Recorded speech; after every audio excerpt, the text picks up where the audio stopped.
So I gotta get my scenes in order. But we should be good to go now. Hello, and welcome to another stream. This one is gonna be a bit different. Normally, I talk about the season that was in my account review videos at the end of each RTA season. But as you can see, we haven't ended yet. There's still 2 hours left to go, but there's no way I'm sliding out at 768 here at the end. That'd be nearly impossible, because not only would 232 people have to pass me, but the 232 people behind me would have to stop playing. So it's effectively like 500 people would have to pass me, give or take, in order for me to fall out. So I feel pretty confident that this is for sure like my 13th or 14th Emperor frame at this point. So I feel pretty confident in just putting that up on the thumbnail on YouTube. If I'm wrong, right? Like, you'll see it live if I fall out, right? You'll see it live, so you don't have to worry about that. But as you can see, I didn't want to play more, even though I could play more to secure it. Because as you can see, I have exactly 500 games played this season. So I wanted to use that as a pretty interesting data point, because it's a nice round number, 500 games. I think this is the second lowest amount of games I've ever had to play in a season to get Emperor. Aside from the very first season, which was like 150 and change, maybe. It might have been like 180.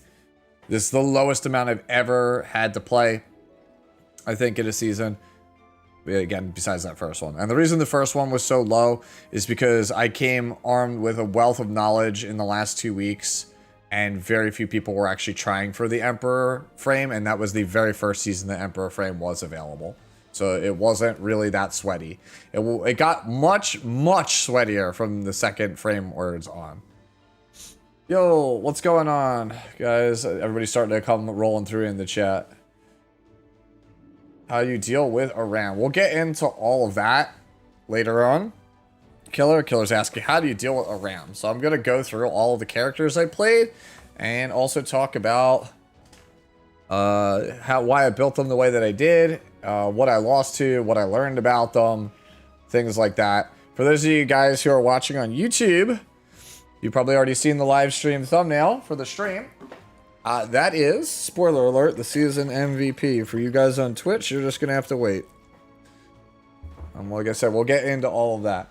So, let's talk about what this, let's talk about just like a quick overview of like what this season is. Like summer 2025 as a season.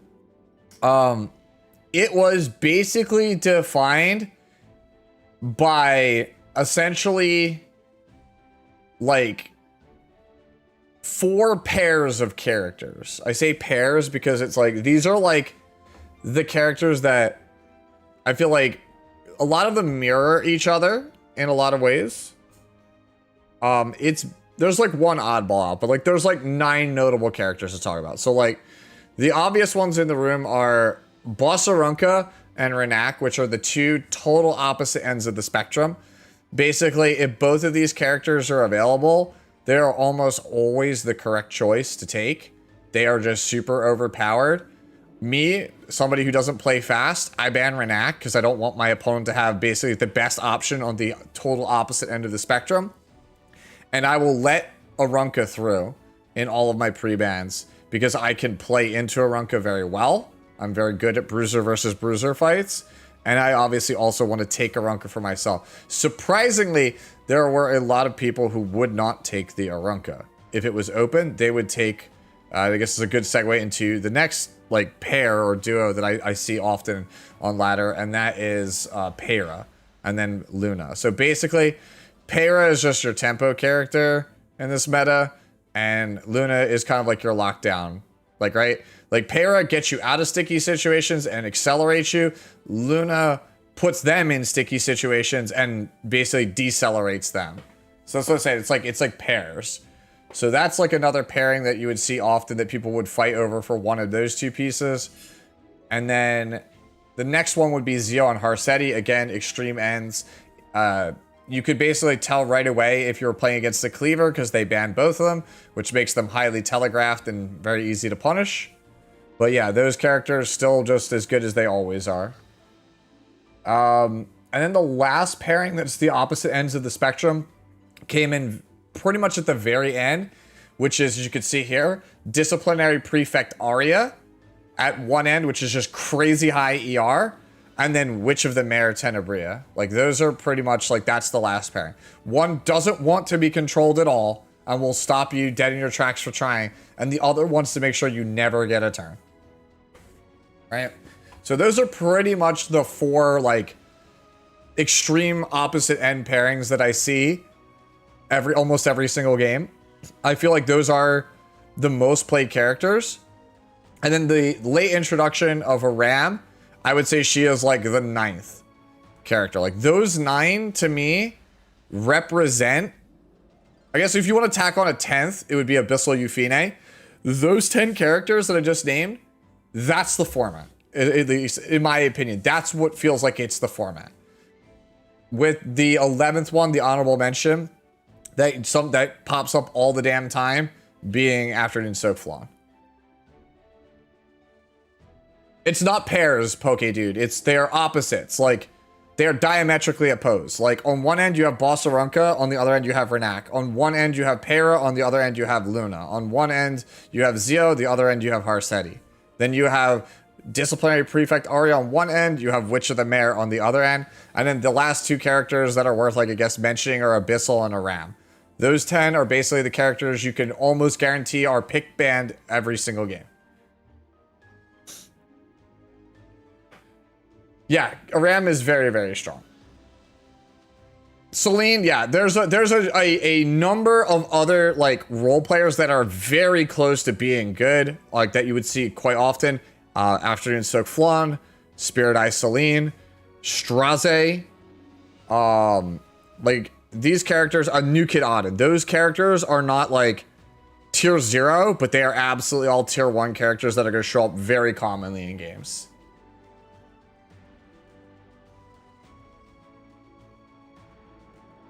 Yeah, Poke Dude, yeah. Like, all that stuff will apply. Yeah, I just wanted to get my, like, intro spiel out of the way so you could kind of see how I feel about the format. My general takeaway right now is that games are a bit too volatile, where either, like, you physically cannot interact with your opponent because you don't have enough damage or you don't have enough effectiveness, or you absolutely steamroll your opponent because they just get absolutely dumped on by all the amount of damage that you deal, or you just make it so they can never press buttons.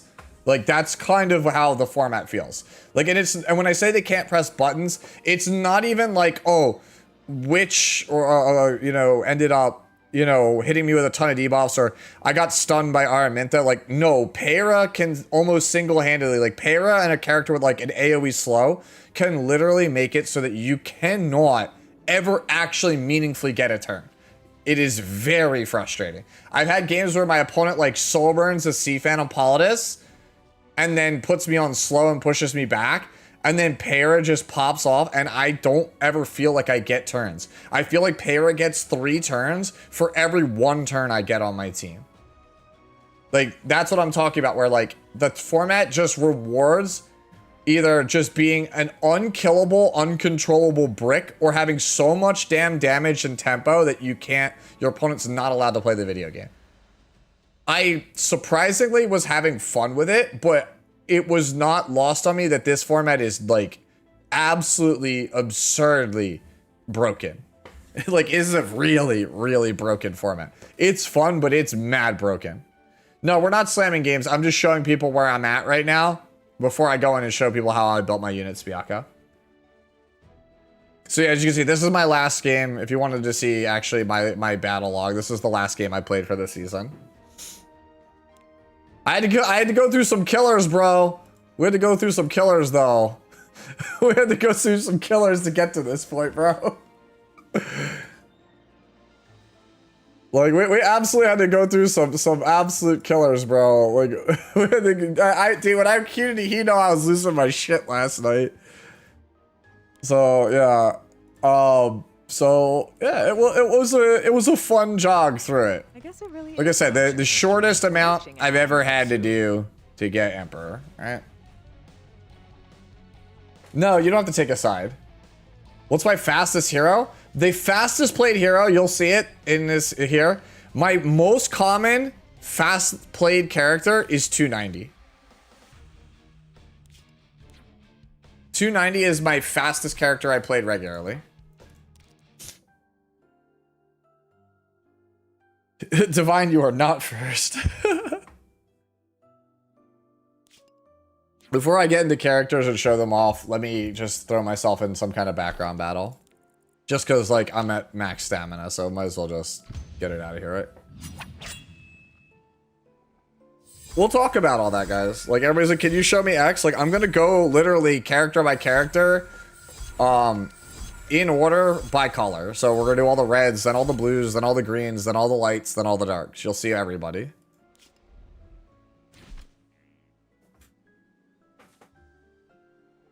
All right.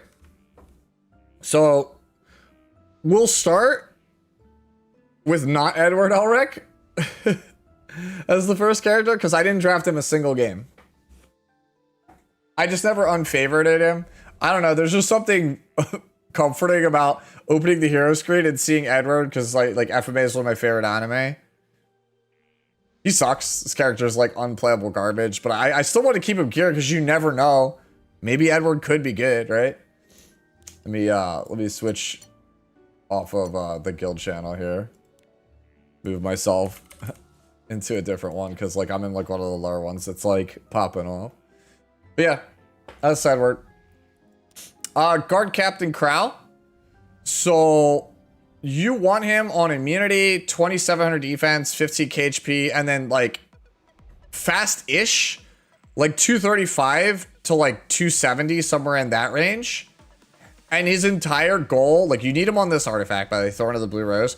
The entire purpose of this character is if your opponent only drafts like one carry that is very like hard to answer, like let's say they only draft like Afternoon Soak Flan or New Kid Auden, right? One of these like very obnoxious to deal with characters that is their only real threat.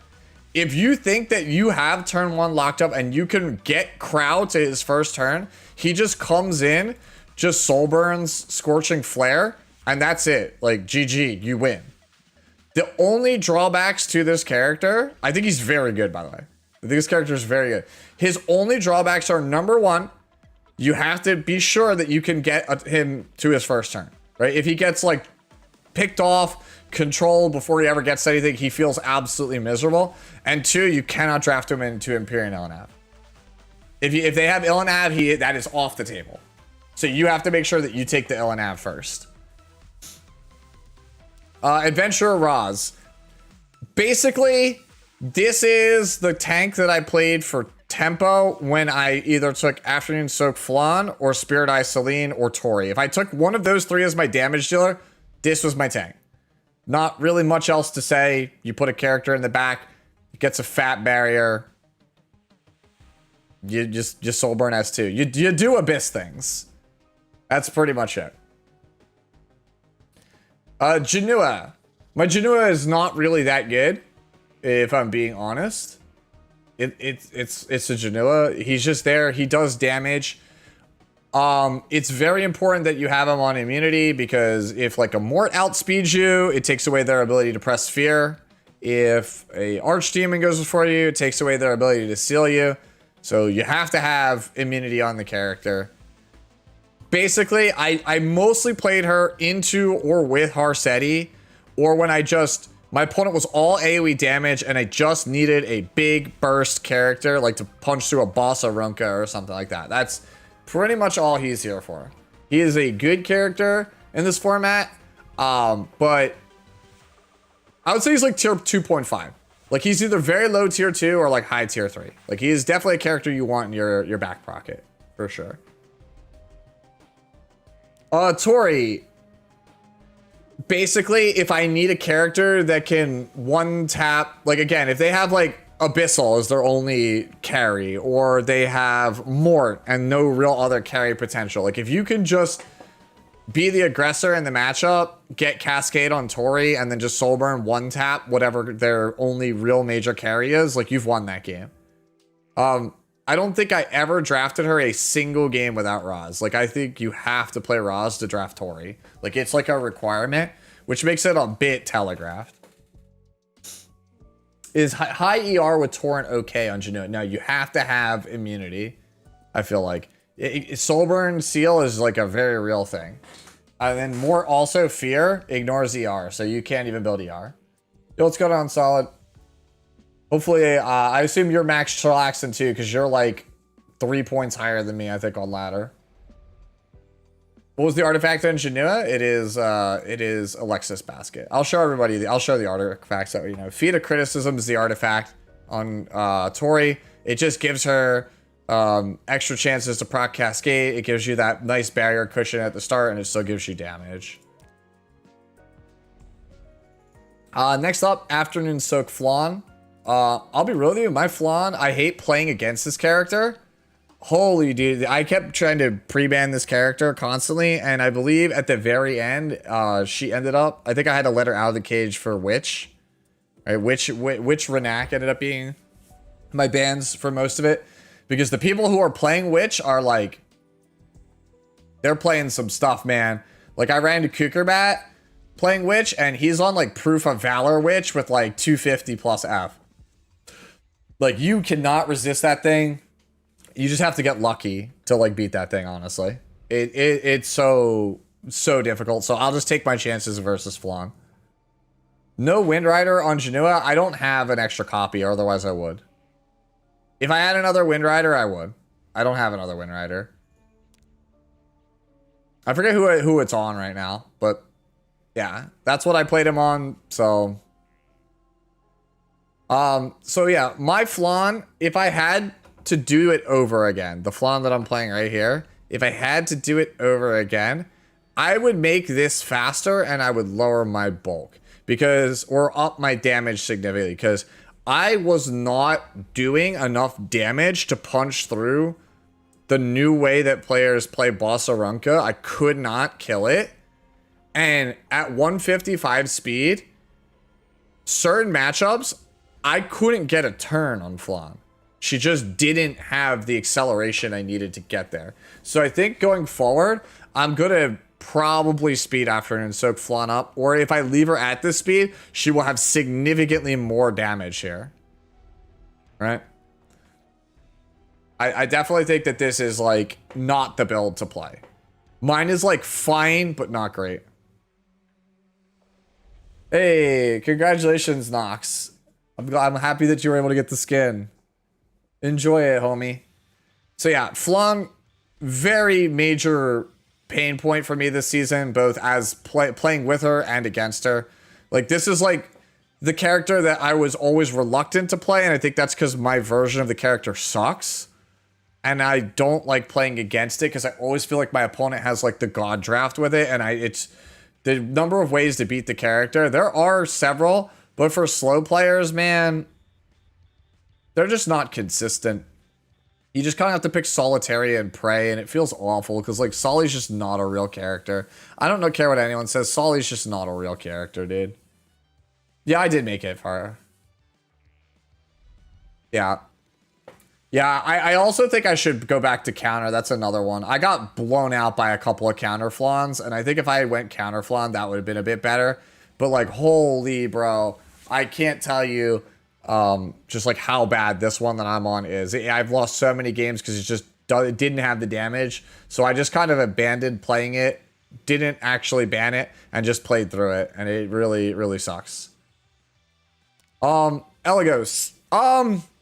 I drafted him like 3-4 times. Like, mine's pretty whatever. You want to go faster or have more damage than me. This is pretty spare gear for me. EE is obviously the stealth one. And then offer you can't refuse. Like, I don't use him that much because he used to be on like super premium gear for me. Was one of my best like and fastest gear characters. But about a third of the time I noticed that people were playing Afternoon Soak Flan on Guiding Light. And so I was just like, oh, cool, I have an Elagos that doesn't do anything because I can't get to the thing I need to get to. And by the time I can, she's already done, like, irreparable damage to my team, or Elagos is dead.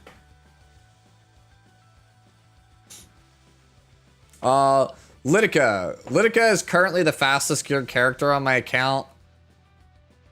I don't like playing the character, especially into a meta where everyone's, like, slamming a ram. If you're a dedicated cleaver, she's still fantastic. I think if you were just using her for resource reduction, which is what I built her for, to just kind of take away the resources from Flan, it doesn't really work out because most people take Flan a ram and then your just ability to use that line, like go down that line, doesn't actually work. So not a fan of this one. But yeah, if you wanted to see like a base template of what to build, it's like 300 speed, 150, yeah. Veronica, you just have to have her for the BBK matchup. That's it. You play her into BBK. It's just a 4-span in the 4-5 slot versus BBK. If you're a cleaver, she's obviously going to be significantly better. A lot of people were taking like a Ram Veronica 1-2 for the speed imprint, and that let them flex into either BBK cleave or Ahmed cleave. I think that's fine. I think that's a great way to play the character. But everybody, no matter what your playstyle, you should have a character belt, considering every single person has BBK. It is Stealth Nox. Mercedes was not played. She is literally just for expos, so, and adventure farming. But in case you wanted to see what my stat line is for Meru, there it is. Politis. So originally I was playing like 200 ER, 100 F Politis at 220 speed, and it didn't work.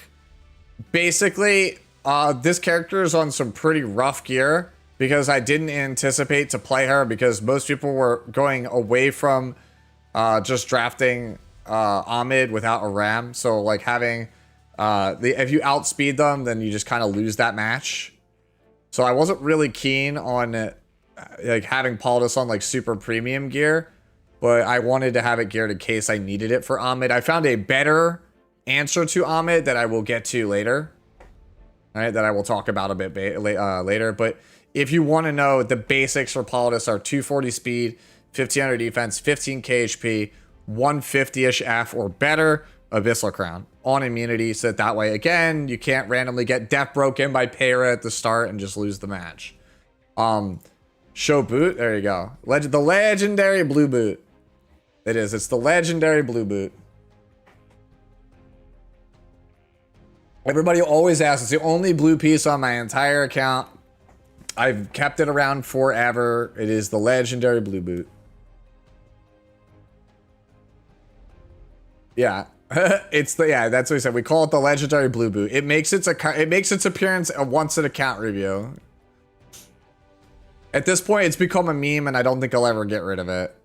We can skip over Carrot. Here is a ram. A ram is ridiculous. Completely stonewalls a lot of Harsetti drafts, like by herself. She just, her, well, not by herself, but like her plus like New Kid Auden, or like her plus taking, like if you have her under ban protection and you take like Argent Waves Hua-Young and you already have a tank, like they just die if they don't have like the stopping power to kill Argent Waves Hua-Young. And we'll talk about that when we get to blues, because I do want to change one or two things about Argent Waves. But having a ram and then taking Argent Waves into Harsetti is just like, if they AoE you, bro, they are so fucking cooked. They cannot do that. That is like such a back-breaking, strategy. But this character, just in general, is very, very strong, right? So I decided to have her on Shimadra staff because you'll notice as we go into the other colors in my setup, I have been playing a lot of effect resistance in this format. A lot of my tanks, a lot of my damage dealers, like they have ER on them because debuffs are cancer in this format, and there are no good debuffer or good cleansers really. So I decided if I'm gonna play a support character that's gonna be slammed almost every game, I'll give her 20 ER for all allies from Shimadra staff. put her on some ER so she can't get death broken and picked off by, like, you know, an afternoon soak flan or whatever have you. That's pretty much it. She just does everything. Like, she's probably the best support, I think, in the game right now. She enables cleave, she enables tempo, enables control, very good in standard. Like, the character is just incredibly strong. I don't see why you wouldn't play her. A lot of games on ladder in the last, like, 2 days where, like, a ram was one of the major, like, things we were fighting over. Because, like, if Renak and, you know, if Zio's off the table and Harseti's off the table, Renak is off the table, Arunka's off the table, right? If these things are off the table, usually the first person to pick up a ram causes the entire other player to pivot, right? So, like, if my opponent takes, like, Abyssal on one and then I take a ram, they're probably not going to try to cleave me. Because I literally, by taking a ram, I've taken off they're taking their safety net away from them. Because they want to go, like, Abyssal, a ram, Lidica, or, like, Abyssal, a ram, Ahmed, and then cleave me. But if I take a ram away from them, they're like, ah, shit. Like, most of my cleave openers are just completely shut off. Like, they're not safe anymore. So it causes a pivot in the draft, which is why I'm saying, like, any character that if you have to fight over it, like, if you could steal it from them, it just invalidates so much, you know, from what their potential strategies are. Like, that is the mark of a strong character, at least in my opinion. It should be Bongo. It should be. Inheritor Amiki, mine is admittedly a little bit scuffed. Right? There it is with the actual, like, self-imprint. My budget Uberius tooth, which, by the way, I'm definitely going to use this selector to grab another tooth. Because my actual tooth is on Payro, spoiler alert. Yeah. I'm on counter a ram because it's like DJB. If they hit you, like, every time, they're going to focus this character, right? In case anybody's wondering, why is it counter? If they focus this character, which they should, because you just get so much tempo if it stays alive, just being able to randomly counter, crack back with a stun and an AoE heal is, like, pretty hilarious. It has won me a couple games. Yeah, I have lost games to the unmaxed tooth. It feels pretty bad. I've tried playing this character on L's Fist. I'll say it right now. L's Fist is ass on this character. Like, you need tooth. Use your artifact selectors on tooth. If I went back and remade my artifact selector list for veterans specifically, I would tell you to take tooth, especially if you don't have 2 max copies. Please, for love of God, take tooth. Like, I lost so many games because I didn't have tooth maxed. Amiki, though, as a character, standard 4th, 5th, when your opponent is, like, hard trying to cleave you, right? Hard aggroing you down with a bunch of squishies. You just slam Amiki, and it's just like, you gotta respect it. Because she introduces so much RNG and has so much comeback factor. Like Veronica, there's, like, absolutely zero reason for you to not have this character built. Like, if you are a new player and you step into RTA and you do not have Inheritor Amiki geared, please back out and don't play the game mode until you have it. Like, the fact that everyone can get this character and this character is played even at the highest level of play, like, you have to. You have to. Lethe. And yes, this is real, by the way. People are going to be like, oh, wait, but what? Lethe. Notice my effect resistance. So yeah, that's what I was saying. We ER slam on certain characters. The logic for Lethe is sometimes, like we talked about Crow, people draft these compositions where they only have one, like, DPS, right? Like, let's say they have just Flan and nothing else, but, like, no, they don't have a high tempo draft to keep shooting you with her. You could just be like, okay, here's a Lethe.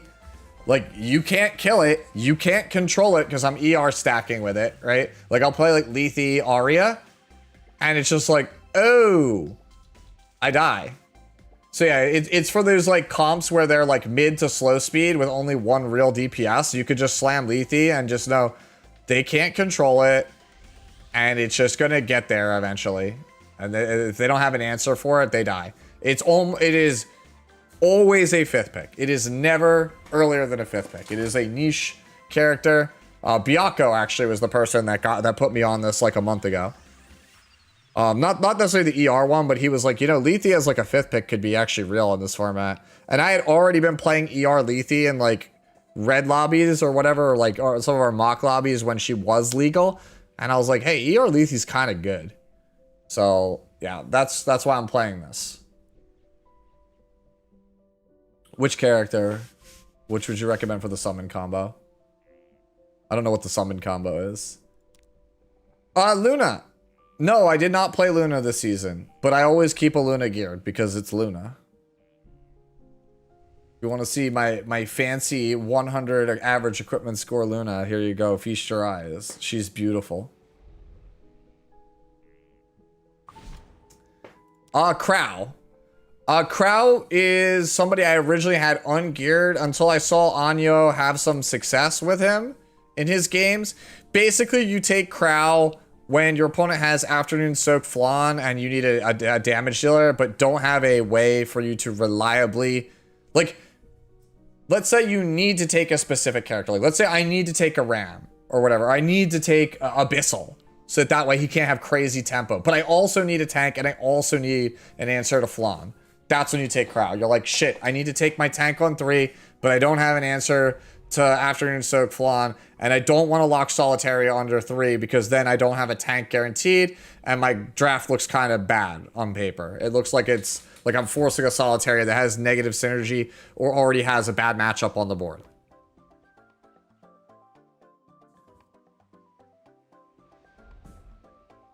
How do I do with Emma Luna? I'll get to that in a second. Right now, I'm just moving through the stuff in order because I have to get through the entire account review before the watch party, which is in an hour and a half. So once I get to the end, I'll answer any of your questions, guys. So Argent Waves Hua Young, very, very strong cleave character. If you played any amount against Ahmed Cleave, you know that this is like a pocket pick for them. Very strong cleave character. In the future, I am going to change how I play Hua Young. I am not going to play her with this stat line. I'm going to slow her down and I'm going to bulk her up, right? I'm going to basically bulk up her attack, crit damage, defense, and HP. And I'm just going to use her as a counter pick versus Harseti. Because I think unless you're cleaving, her only value to you as a standard player is if you have a Ram or maybe even Conqueror next season. But basically, if you can get Vigor and you could proc her S2, she just goes to the moon. Like, that's it. Like, if she gets a turn, you die. So having one that's like, you know, big damage, big bulk, and not caring about the speed and just saying, hey, I only play her with a Ram, I only play her with Conqueror, I press my button, you die. That's how I think you should play her as a standard player. I was using that in Guild Wars, and I tried to do it in practice in actual games, and it worked out if my opponent was asleep at the wheel, which led me to believe if I played against an actual like really, really good player, they would just snipe out my Hua Young at the start with Harseti, and then I would just, my whole plan would fold. Yeah, so definitely more bulk, because if she dies to Harseti, like at the start, that's gonna feel real bad. I'll probably end up going 2 pen to torrent to immunity, so that way I can't get death broken by Harseti. And as long as I can survive the initial volley of S1 S plus extra attack, then I'm pretty golden. Elvira, obviously ungeared because she's a trash can unit. Sorry, we can skip over Biblis because I didn't play her either. SSB.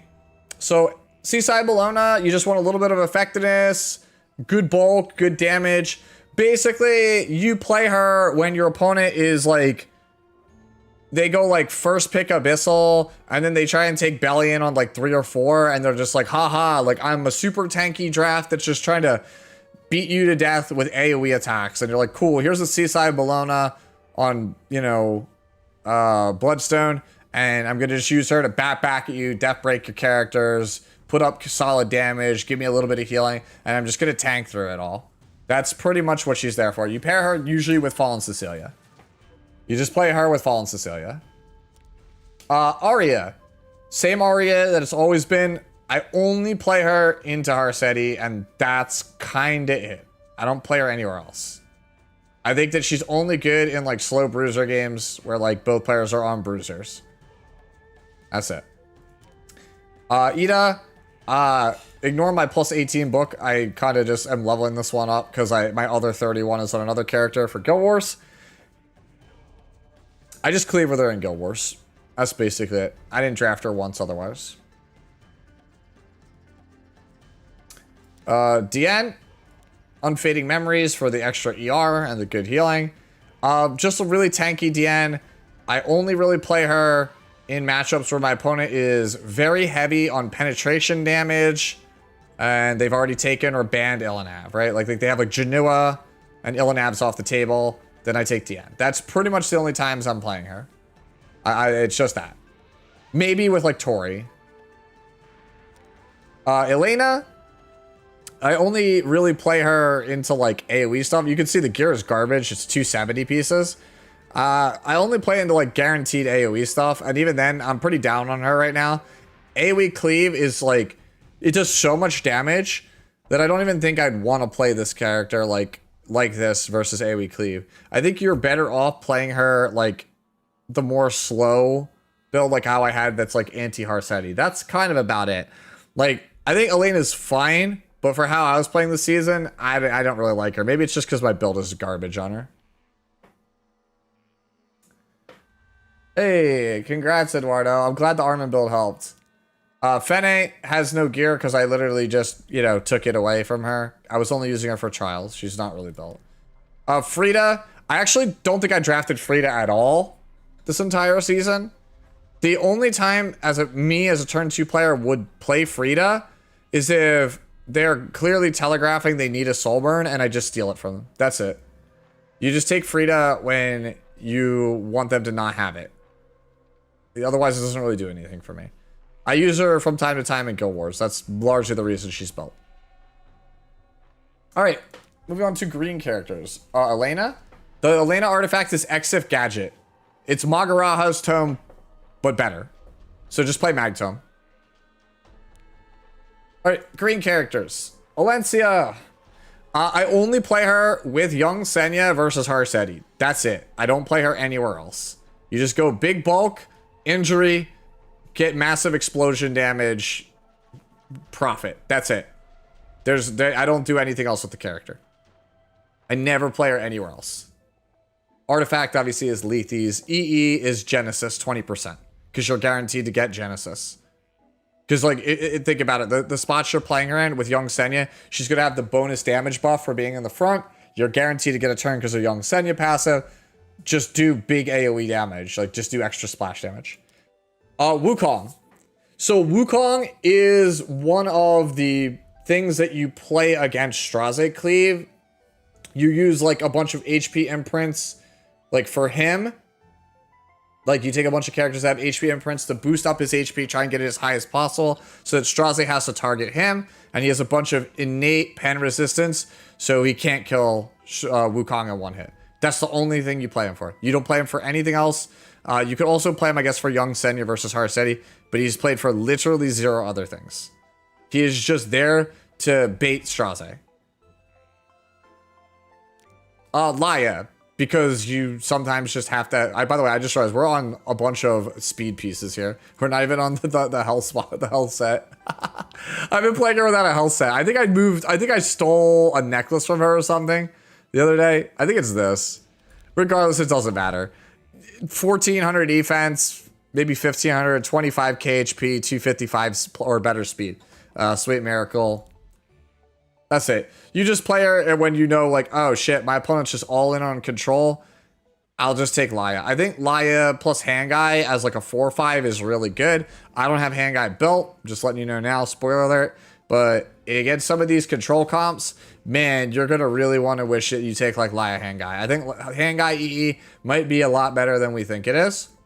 Because some of these Witch of the Mare Tenebria drafts, Laya was like my only good answer, and because I couldn't play a second Laya, I would get smoked. So I think having Laya Hangai is going to make a resurgence. Albedo. So Albedo is basically my tank of choice when Ilanav is banned and Fallen Cecilia is taken, or my opponent literally first picked Desert Jewel Bazaar and is like, you know, trying to play the long game against me. Yes, I'm on prot set. Yes, I know DJB will still get me, but like, it's only one time, right? She's basically the tank that you take when you just want raw damage mitigation and the two better tanks that are on my account are not available for some reason. Again, notice I have 100 ER. Pretty much all my tanks have 100 ER. Mort. Mort was surprisingly clutch this season. Very strong character. A lot of people have been slamming like New Kid Auden plus Spirit Eye Celine, or like Abyssal like on pick 1, New Kid Auden on 2, and you're just like, cool, here's a Mort and band protection, and they just lose all the value out of their DPS because you could just literally keep attacking the Auden and there's nothing they can do about it. It just feels so bad for them. This character is just like a must build. Some people just get, they too quickly reveal that they're on like some all counter cheese build, and Mort is just like, whoosh, slam him down, you lose. EE, I'm on the speed one, but honestly I should probably be on the Adept Mortelix one. Holy Sack, you've played against it in Guild Wars, you know why it's here. Yeah, baby. This is probably my favorite build of the of the season. Oh, Yoha. So you guys might have seen it when I was doing the climb a couple days ago. Basically, you put Empyrean Elnav under 3rd pick ban protection when you know that your opponent is trying to Straze cleave you. If they still commit to picking Straze on 4 because they're trying to dunk you with the cleave, you literally hit them with the, here's Wukong, here's Yulha, or here's Yulha, here's Dragon Bride Senya. And no matter what they do, they are screwed. Because they either give you Dragon Bride Senya, in which case you just S3 and kill their whole team. Or, if they, the better option, if they leave you with Yulha, Yulha's passive, Malicious Bile, says that if she survives an attack, the person that dealt damage to her takes 40% of the damage suffered back. So, with Empyrean Ilanav and Empyrean Ilanav being on Arius to damage share Yulha, what ends up happening is he presses S3, he does like 70% of Yulha's life, and then just takes like 10 to 12k back in reflected damage, and he dies before he even gets an extra turn. He just insta dies. It's hilarious. So if you're tired of losing to Straze, build this. Combat points don't really matter. Contested. Like this number, it doesn't really matter. The highest one you can get is always going to be either on, I can't remember his name. He's the light 3-star warrior or Elagos. They can get to like 250k. But yeah, that's basically the gist of why you play Yulha. What does Liar or Hand Guy do against W10A block? That's actually a good question.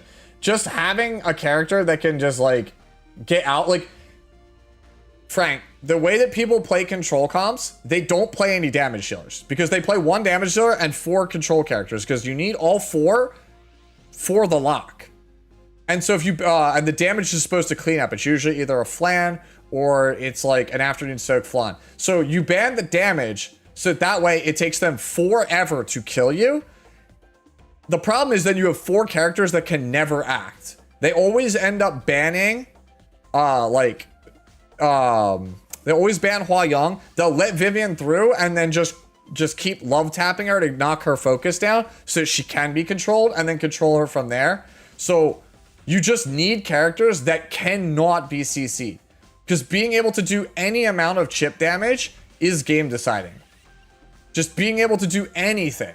And sometimes the block gets resisted, so being able to cleanse 2 characters out of like that or Rupture is like massive. Just being able to act is super important. Because you'll die like slowly over 7 minutes. They don't do damage. Characters just don't do damage to you. So you just go, well, if I could ever get a turn,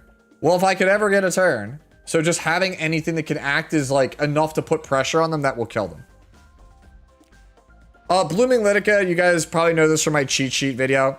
She's just a pivot. Basically, you take Zeo in third pick ban protection, and if you decide you want to be the cleaver in that matchup, you just take Blooming Litica and you just cleave them with Litica. You just use her S3 to kill a specific target and then ride that advantage to whatever win. Usually, it's like Newman, Luna, Zeo, Blooming Litica is like the core for that draft. Genoa still good? We already talked about Genoa. All right, Celine. I think Celine is incredibly mid in this format. That's all I got to say. I think she's just very mid. I think if you play it smart, she's good versus a Ram, but only as like a 4th or a 5th pick, and that's it. I think if you play her if you pick her in the first 3, you've lost that game. I feel extremely confident that if you pick Celine in slots 1, 2, or 3, either you know something I don't, or, you know, you got lucky, or your opponent misplayed. Like, that's it. This character is a death sentence to take in the first 3. Like, she's just way too squishy. Characters are just way too explosive or way too tanky for her to matter. Like, you only can pick her as, like, oh, they have a Ram, and I can proc it turn 1. Like, that's kind of it. I don't see any other, like, actual way. Yeah, exactly, Cordy. Renak. I kept her banned the entire time. This is just how I play her for Guild Wars. Character's just oppressive. An absolutely oppressive force for faster players. I thought I could let the character out of the cage. Bro, 2 games into unbanning the character, I literally didn't get a turn. Renak just literally didn't allow me to play the video game. They literally, like, I was like, I'm not going to take it, pick 1. I'm going to take Boss Arunca, and they literally went Renak, Fallen Cecilia, and I was like, cool, I can't resist it. And then I just got absolutely, like, destroyed from that point on. So, like, if you don't have, like, the real speed, the top speed to play Renak, just ban her. You can't let actual speedsters have this character. You'll die. Vildred, just for speed imprints and the rare times I want to race. This is actually my hunt Vildred. It still works just the same. This Vildred hasn't changed in like a year. Basically, you can also use him to Ahmed cleave if you wanted. Landy is actually very important this season. Byakko, I think, can attest to this. Anyo can attest to this.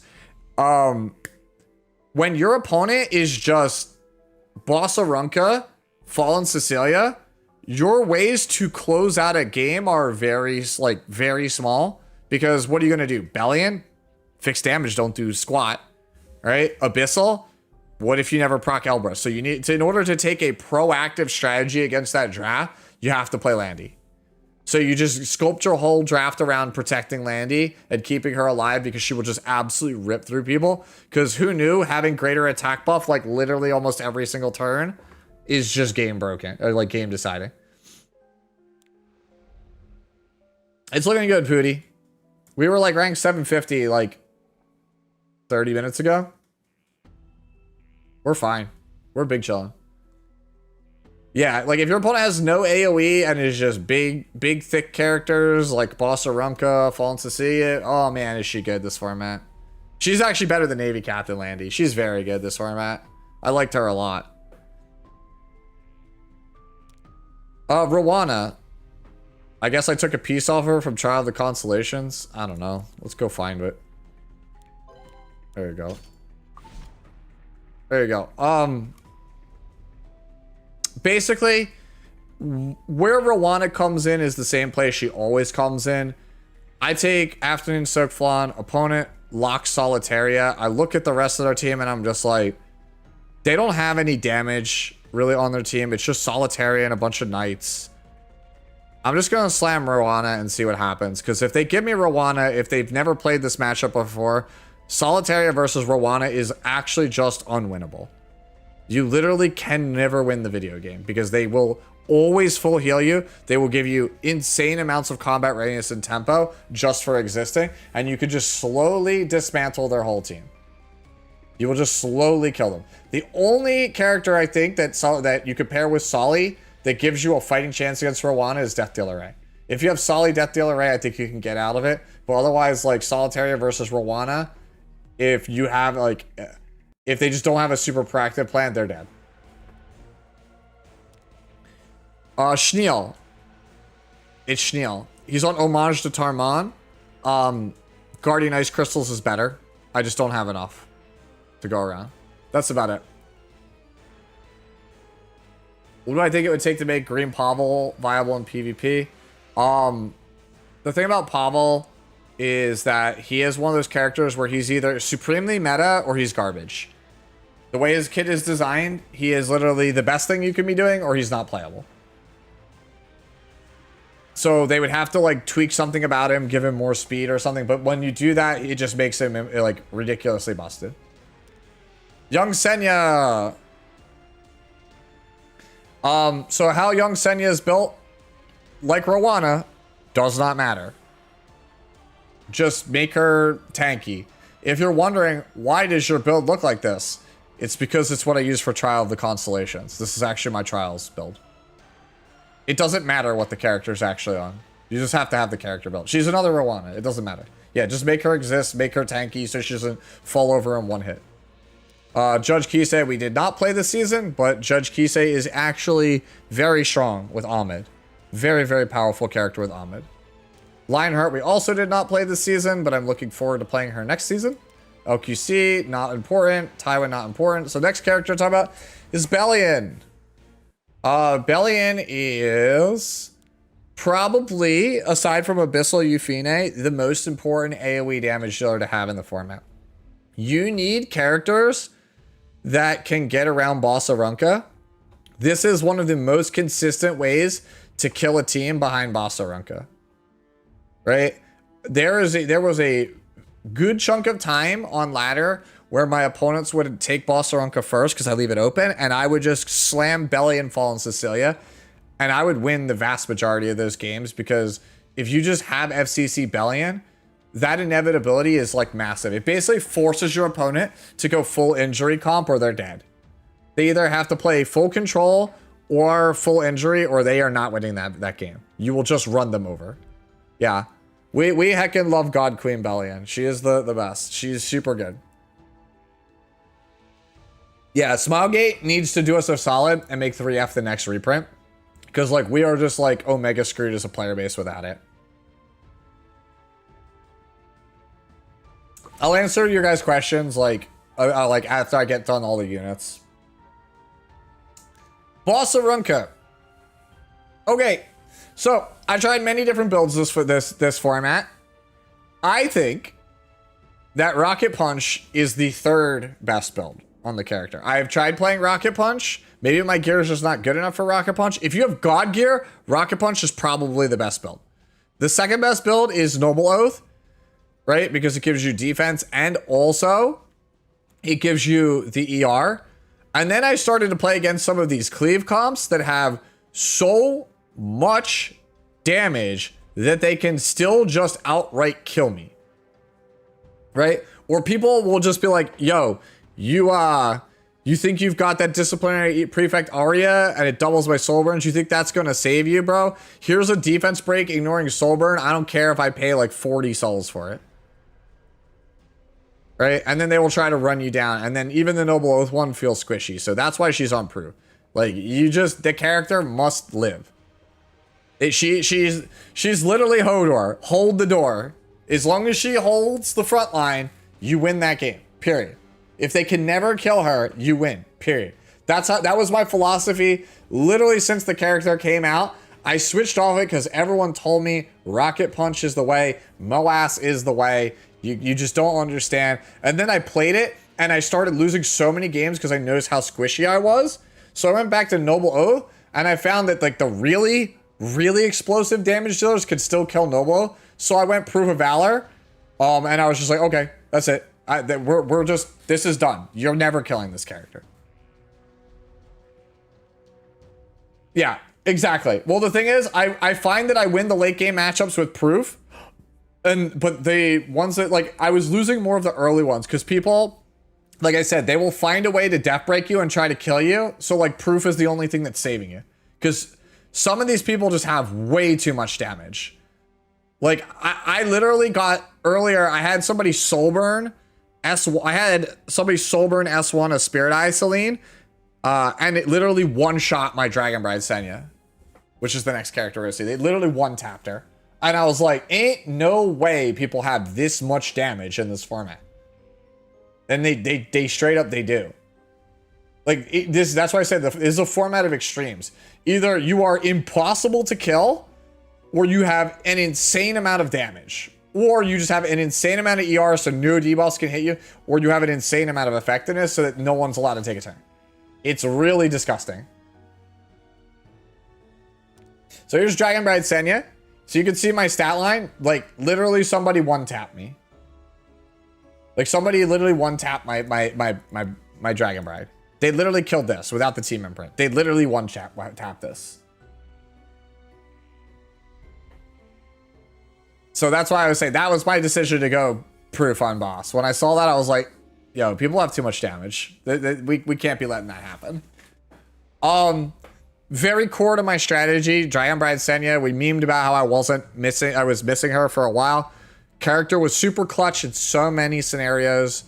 Definitely one of the most underrated characters, I feel like, in the format for the turn 2 players. Like, sometimes you just draft her in spots where you know if my Luna dies, then I like the game's over for me. So then you just put Luna behind the Dragon Bride and people don't pull the trigger on it. No 3F. I don't own a second 3F. I only own one 3F. Whenever they make a 3F banner, I will probably get like 6 copies of it and bottle them. I actually, right now, I am holding in my inventory. Where are they? Does it show you under artifacts? I don't know if they show you. I'm holding 7 bottles for 3F. I'm specifically holding 7 bottles for whatever the 3F is. And that'll just keep going up until I get more. I'm just going to hold every bottle for 3F. Yeah, so just who knew? Very good character. If you could protect the haste, like the two characters I usually try to protect are Blood Moon Haste, because that combo is just broken. And then the other one is New Moon Luna. Like, I take Luna a lot. You'll see my Luna in a second. I play a lot of Luna. Like, Luna's probably my most played character the whole season. Just being able to put Luna in the back slot. So like certain people just can't get to her. They're just like, oh, well, I was gonna, you know, do like a 2-person combo to knock Luna to the back of the line or kill the Luna. And it's like, well, if I do that, then I die to Dragon Bride. So I won't do that. And then that gives Luna enough breathing room to let them just use their combo on my Arya or my Abyssal or whatever else have you. They kill my Abyssal, who cares? Cool, comes the Luna's turn. We just S3, seal their whole team. They just die. So like, it just very, very powerful character to play alongside of Luna. All right, so you guys saw it on the thumbnail. Here's your season MVP. And it's not even particularly close. It's Tank Illinev.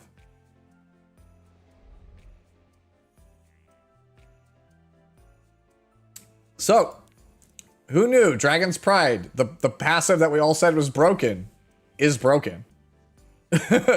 So, having penetration resist, plus also the combat raise push, plus also the extra ER that this gives you, and the extra defense, and the cleanse, that alone is enough. And surprisingly, her damage is irrelevant in a format where it can't one-shot the control characters, and it sure as shit cannot kill any of the tanks. So, solution, you just make her your tank. Because you want her passive, but she just doesn't do any damage on the Bruiser build to any of the relevant things in the format. So if she's just your tank, you get the passive and then don't have to draft another tank. So this is my most ban protected character, by far. Having this under 3 ensures that you have at least a cleanse on your team, that you have a tank on your team, that you have some injury on your team. And then also basically says, if you try to go specific cleave routes against me, you auto lose. So yeah, this character is just the stones. Yep, if you're a cleaver, you pretty much have to pre-ban this character. Which sucks because then that means that you have to take Zio or Harseti as well. If you gave Cleave 3 pre-bans and they could go Ilanav, Zio, Harseti, I think they would be like legitimately broken. Because I think this is one of the only things that saves you. This is one of the only things that saves you versus Cleave if you're turn 2. If you're not fast, you have to crutch up on this character. Godspeed if you don't have her. That's why she's the MVP. I had to crush this character so hard. Last Rider Crow. When I'm against Bellion, that's about it. My opponent takes Bellion. Right? If they're like Bellion, Abyssal, cool. I just slam LRK. That's it. I'm not on Aureus. I went with Adamant Shield because I saw Water Buffalo was playing this earlier in the season. Thought it looked cool. I draft, Imperial Ilanav a lot. Or, Fallen Cecilia. So just having double tank doesn't feel awkward if he's on Adamant Shield. Because I'm almost always drafting him in like the 4th or 5th pick slot. So by then I've already drafted my Arya, so that's why he's on Adamant. Landy. You saw I played her on stream the other day. People were saying that like it was like a no skill strat. It is. She's fine. Sometimes she wins games and you're like, damn, this character's broken. Other times she just has this facial expression, or you have this facial expression while you stare at her and you're just like, can you do something? And she doesn't do anything and you're like, cool, what a great character. She's just the random button. She's the dice roll button. Didn't play LPK, didn't play Spez. Here's Spirit Eye Celine. Sometimes she works. If my opponent's squishy, but I recognize that I'm the faster player, I'll take the Spirit Eye and I'll just run him over. I don't know. This character's a bit too risky for my liking. It's a Spirit Eye Celine, guys. There's definitely better ones out there than mine. Like, there's ones that have more damage than I do. There's ones that are like 20 speed faster. Like, Byaku's is like my damage, but 20 speed faster. New Moon Luna. Muna! Probably my most drafted character of the whole season. I don't think I have to explain why. Tanky, fast, game-changing S3, S2 spam just puts a ridiculous clock on people.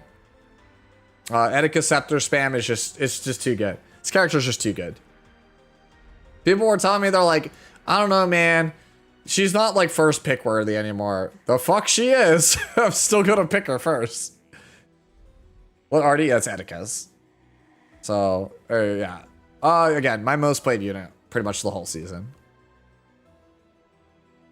How do I deal with Acades versus Luna? Kill her. You just keep going S2 until she dies. Sage Ballins is on. Surprisingly good versus cleavers, because like some of these cleaves, like if you have a ram, right, and they have Litica, it already feels bad for them, but they still try to leverage their speed to kill you. And you're like, all right, cool, here's a Sage Ball. And they're like, well, shit, I can't play versus that. Sage Ball doesn't need ER anymore. He doesn't really. Because the cleavers, they ban Zio, which was the reason you needed ER on him. So all the cleavers ban Zio. And then you, in your first 3 picks, block their opener. But they're like, well, I still think I could cobble together a cleave. And then you just go, cool, here's a Sage Ball and like another character that you can't kill. And they're like, well, shit. Right, like let's say they try to pivot to like a control draft or something. And you're like, well, here's a Sage Ball. And then like a bystander. And they're like, well, my opener goes first. Can't do anything to Sage Ball. Sage Ball sleeps my team. I lose. Yeah, like you play her with like a ram or something. You take the ram away, and if they try to force the cleave, it's just another one of those, well, you tried to force it. Silverblade. Cleave pivot for Zio. Like if I have Zio, right, or I have turn 1, like I'm like Para and I'm confident I have turn 1. I just take her, like, right? I usually, when I play her, I also play her alongside Pirate Captain Flan. These are my 4th, 5th picks if I want to pivot into control. If I had to change anything about her, I would probably lower her speed by about like 5 to 7. Because sometimes the tuning doesn't work quite right. Like my tuning is slightly off. I think I'm slightly too fast.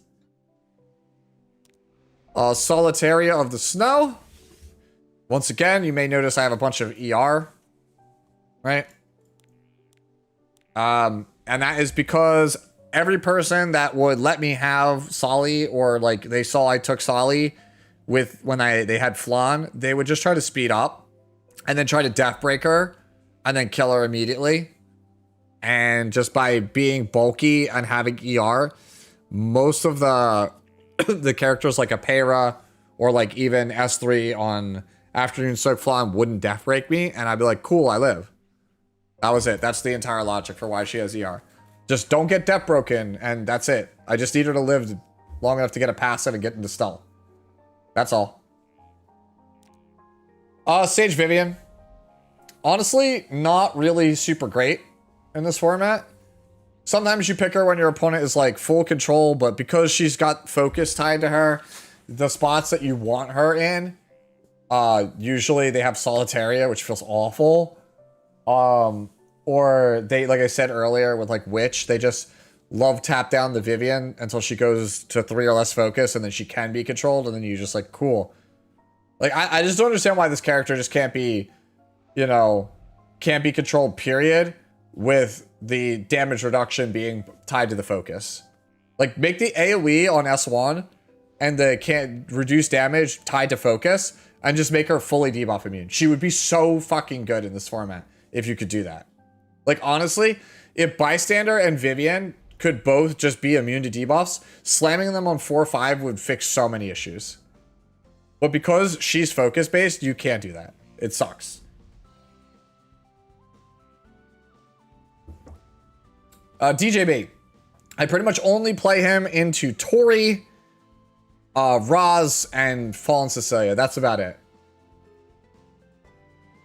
There are people that were cleaving with DJB that I ran into on ladder. They would ban protect DJB and use them as their opener, which I thought was pretty cool. But yeah, he's just a cleanser that's good versus shield characters. Gives a lot of tempo. I thought I'd play him more than I did. You know, I would. Like, yeah.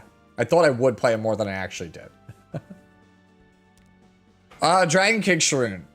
Honestly, not super good right now. Right? I think if you don't have her alongside of Renak, she loses a lot of value. DDR, surprisingly, doesn't feel super great until like 4th, 5th pick. And by then, the Dragon King is kind of off the table because it's too late. If they're picking DDR, it's because it's a force ban, and you never get a chance to counter it anymore. So, Dragon King just kind of... she's there. I think I drafted her like 3 times. Guardian Ice Crystals. If you don't have this, Celestine. If you want to play slower and bulkier. Otherwise, you go Sacred Tree Branch. Infinite Horizon Acades. Purely for the New Moon Luna matchup. That's it. Just make her hard to kill, because they're obviously going to just try to focus her down. Right? They just want to kill her. And so you go, okay, cool. You obviously want to focus me down so you can press your buttons. Thanks for the idol share. That's the logic.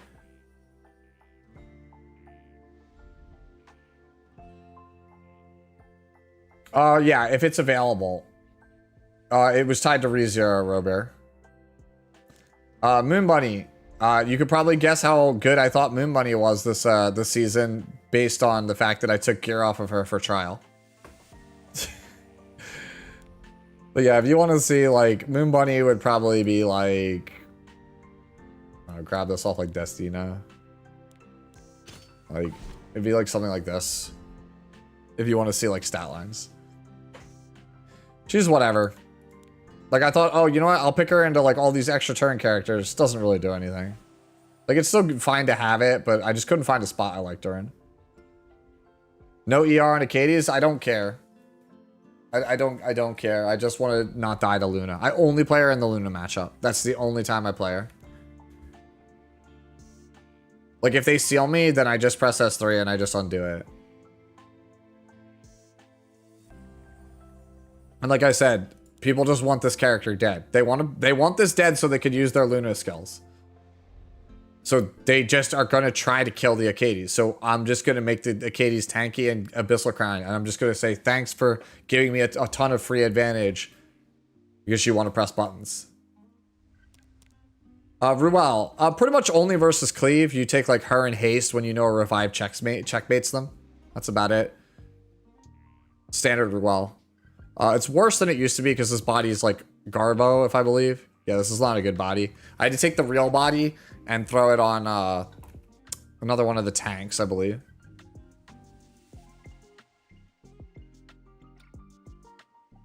I answered that earlier, Arcane, in the video about Mediator. Earlier in the stream. Yeah, let me get to the end of the rest of the units, guys, because like I'll have like a half hour for questions after. I want to make sure I get the whole thing done in the 2 hours that I have allotted for this. Bystander Hwayoung. I just really like this character. I slam her in spots where I probably shouldn't. She's just fun. I like the character. Obviously you can see I put like crazy gear investment into her. I used 2 event pieces on her. Put like the best bruiser gear on my account on her. Yeah, I just like the character. She's good versus a lot of people that want to take like these full light drafts. The only issue I have with Bystander is that it's very hard to play her if your opponent has Para. Like if your opponent has Lone Wolf Para, Bystander is a really bad matchup there. Like they could have 3 light units in Para and you'll probably still lose. Because the tempo is just so incredible that Para grants that they might be able to kill you before she does anything, especially if she's asleep and never counters. So, yeah. I like Bystander a lot. I think she's better than people give her credit, but I do recognize that like you can't just slam her everywhere. She will die. Even against like Witch, the Witch of the Mare teams, they can surprisingly still beat Bystander pretty easily if you're just not lucky and never counter, which if you watched any of my stuff in Discord on stream, that was me a lot. I just was never countering. It was getting very frustrating to see my opponents like get 5, 6, 7 counters a game. And then I would have my Bystander get hit literally like 13 times in a row by characters that do no damage and never counter and then just die to like a Oob Tooth. It sucked. It felt so bad. Designer Lilibet for the, obviously the Litica matchup. And then surprisingly pretty good versus like Witch. And I know what you're thinking. Oh wait, but block. We already talked about it with Mediator and Laya. Just having a character that could self-cleanse to take actions against these teams that literally have no damage. They are just trying to make it so that for 5+ minutes, you don't ever get a turn. You stay perma-stun, perma-slap. Any character that can deal damage to put pressure on them is good. That's where you pick her.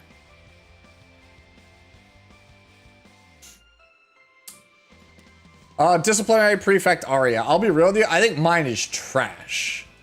But this is also one of the most important characters of the season. I think that I am going to pivot her to how Cookie plays her, which is to say I'm going to play her on Bastion of Hope. I'm going to have her be my main Bastion holder and build her ER because I want to make sure that I have a bruiser that is impossible to debuff.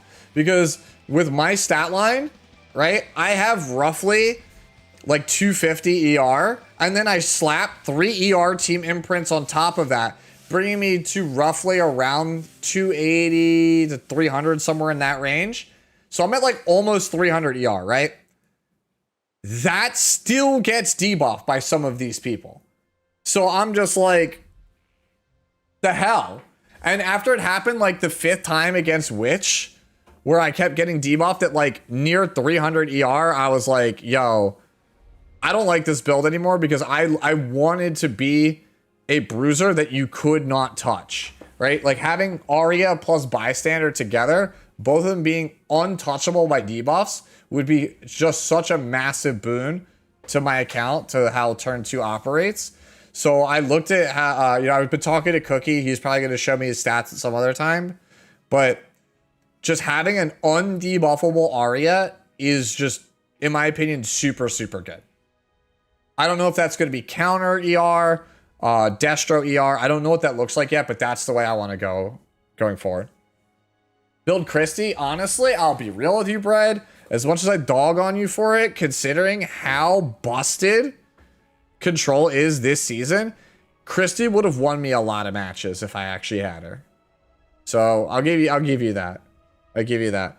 Like, if you are not fast, you gotta play JP style.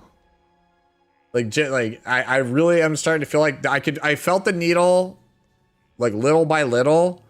I'm at the point now where I'm willing to say like I want to go full ER gamer, because I just think if you're not fast, you have to be impossible to debuff, because Smilegate just refuses to release cleansers that are actually good. They just won't do it. So we'll see how things go with the hand guy EE, but that's my take. Lone Crescent.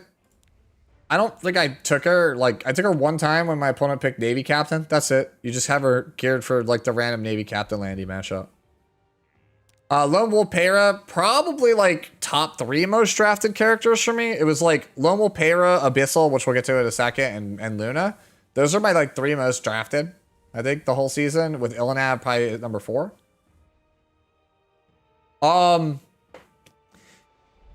I'm not really sure. There's something off about how I have this Para belt. I'm not really sure what it is, but there's something off about it. It feels like it doesn't do enough damage on Tooth, but it also doesn't feel fast enough, but it also doesn't feel like it has enough F. There's no doubt that Para is very, very good this season, but I didn't really love mine. I felt like I was playing it more because I just wanted the tempo, and I didn't want my opponents to have the tempo. I think Tooth is nuts. I just think that my gear sucks on Para, if I'm being like quite honest. Like I don't think it's very good. It's the same thing how I felt with Blue Para, right? I see other people's Paras and I get envious because I really want like a god tier Para. Like you guys saw, a lot of you guys already remarked about my Hua Yang. I wish I had that, but for Para. I wish I could be like, you know, best in like, you know, almost best in world Para. Right? There's nothing wrong with like, you know, being like, oh man, I got like near best in world Hua Yang. That makes me feel very happy, right? Or like I have one of the best Lunas, right? That makes me feel very happy. But like I really, really want like an almost best in world Para, and I just don't think I have the gear to make that happen. Better to run Sweet Miracle? No, because the thing is, you could run Sweet Miracle, but if you have Tooth on Para, right? Like, I'll let Vic, the way Vic explained it to me is like, if you just man up, play Tooth, and then, you know, just, it's like playing without, like, Sweet Miracles is almost like playing with training wheels. Like, you'll get more actions guaranteed on Para, but they're less impactful. By having Tooth on Para, like, your actions feel way more impactful. Like, you literally feel how much damage, how much pressure she exerts on a match on Tooth. So Tooth is riskier. It's much higher risk, but the reward is so much higher. Like having played both of them now, I think Tooth is so much stronger than Sweet Miracle. I think I wish I had more F, you know, more attack, so on and so forth. Like I got to figure something out. Maybe I have to drop bulk to pick up more stats elsewhere. I'll figure something out in the off season.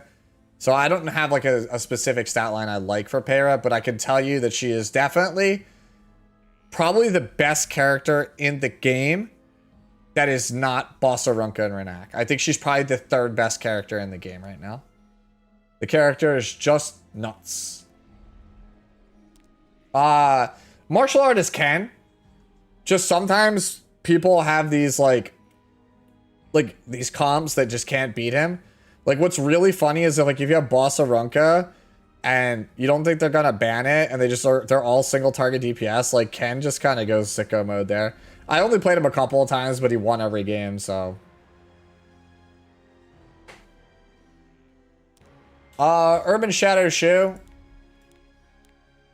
I mean, you're just playing her versus, like, I took a lot of the best gear off her. She used to be a lot faster than this. Like, she used to be like 265, 270.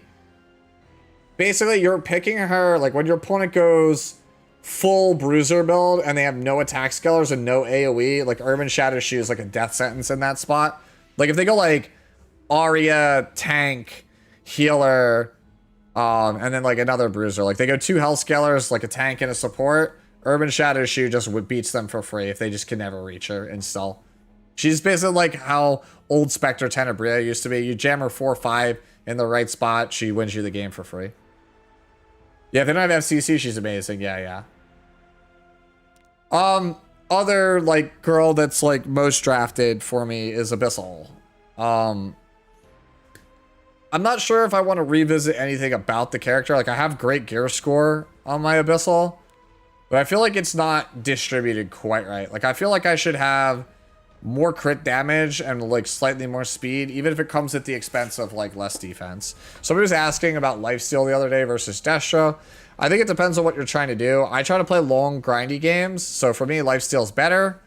And then Destro, I think if you're trying to be a bit more aggressive. Now, as for other changes that I want to make on the character, I want to remove my 30 Elbrus Ritual Sword that's on her, right? And I want to switch it with a different 30 Elbrus Ritual Sword because holy shit, mine never counters. Straight up. Yeah. That's all I'll say about Abyssal. So I'll move on to the next character. Here's Abyssal Euphine, who I took a piece off of. This is probably also trial from earlier. What did we have on here? It's definitely an immunity piece. I think I might have moved it to Schneel. I don't know. Whatever. We'll just throw this one on for right now. Basically, the visual representation, it's just 2,000 defense, 30k HP. The other stats don't matter. I drafted her a lot more earlier in the season. Sometimes you just want Inner Abyss, right? You just want Inner Abyss so that way they can't have the CR gain. You want to slow Pair's tempo down, but you also want a tank. It's the same logic as Blue Crow. Like, I very rarely draft this, but sometimes you just want to have it. Like, sometimes it's like, it's so important to have an Aureus, but also Abyssal, and you don't have enough slots in the draft to do both. So by having a character that holds the artifact you need while also having the passive you need is just invaluable. Yeah. So yeah, this is one of the few characters I have two copies built. Just so that way I could have the Aureus and the passive. Yeah. That's it. You just go protection, immunity, 30k health, 2000 defense. That's the stat line. Nothing else matters. Max out the S2. This doesn't matter. This doesn't matter. You're just playing it for the passive and then hold this artifact until you die. All right. Second best tank for me in the format. Probably the best tank, though, in the format in general is Fallen Cecilia. Surprisingly, who knew? Just cutting fixed damage in half walls out so much bullshit in the game. She's like the other side of the coin of Imperial now.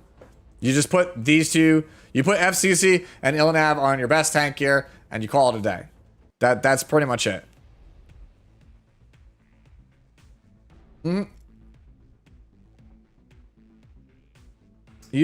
Valk said he used tank Euphine more than DPS Euphine this season. Depends. Like, my two tanks of choice are Cecilia, Ilnav.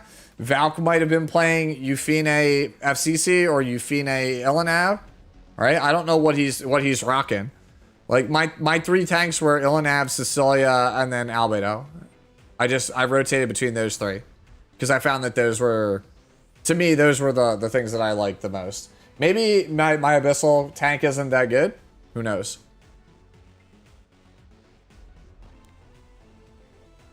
But yeah, that's Fallen Cecilia. Shadow Knight. So you might have noticed she's on this, but you could also play Rocket Punch. I took Rocket Punch off of, what's his name? I should actually put that on now.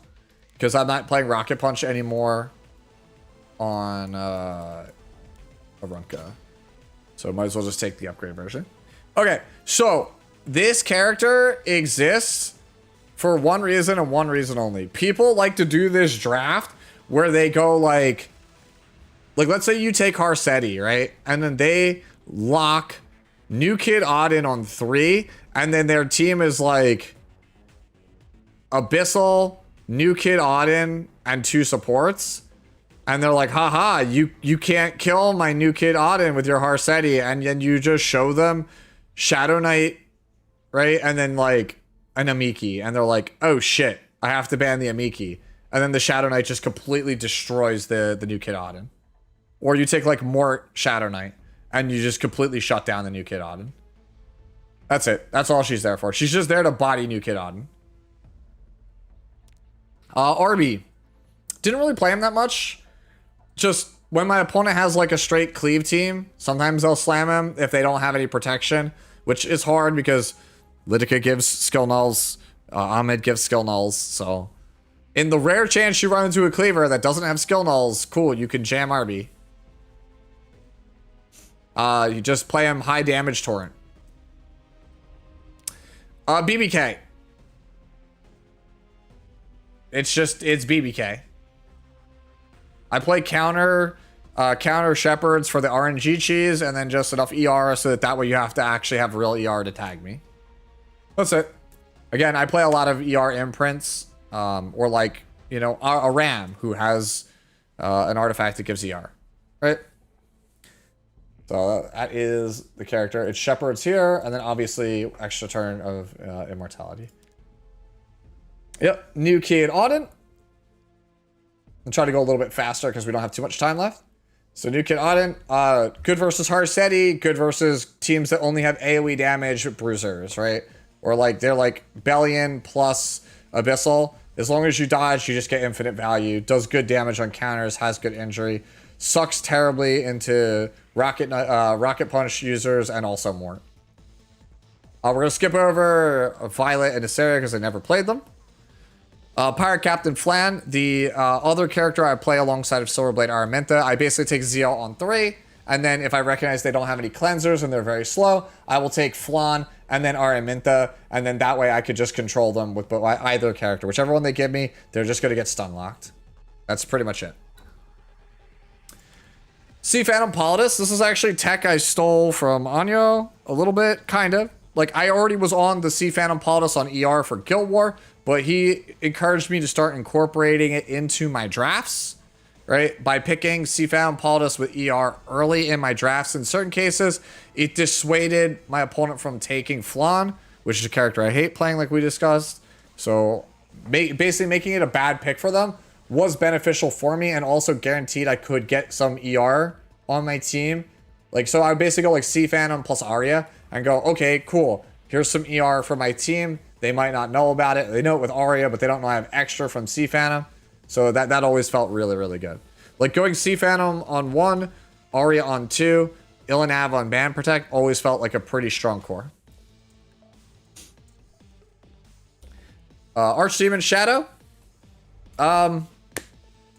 This character, I'll be real with you, I feel like I brain farted with this character because I was like, damn, dude, I wish I had another character that could just deal with Afternoon Soak Flan and New Kid Auden. Man, I just feel like if I had one more, and I never drafted this character. And then I'm watching Byakko, and he's just like, oh, dodge unit. I could just seal that with Archdemons. And I'm like, oh my god, I'm such a moron. So yeah, going basically the whole season and forgetting that Archdemons was a character, that's certainly a choice.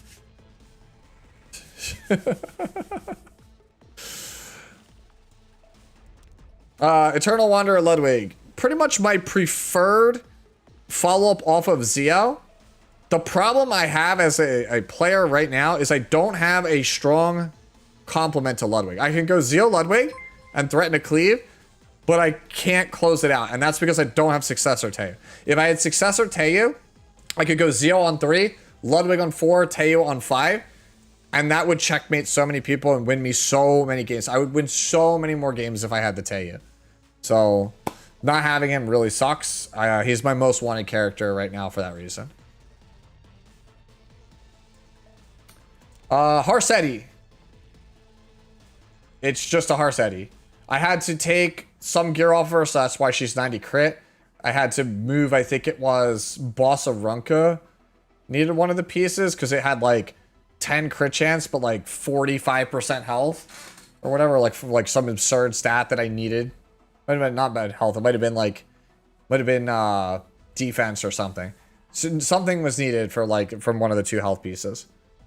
But it's just a Harseti. I still think just having the characters tankies you could get on like Fairy Tail or Abyssal and just play for the artifact procs is the way to play it. I don't really see much value in having innate damage on the character, but you do want some.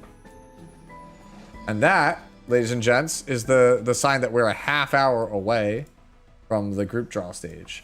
So, let's try to wrap up the last 1, 2, 3, 4, 5.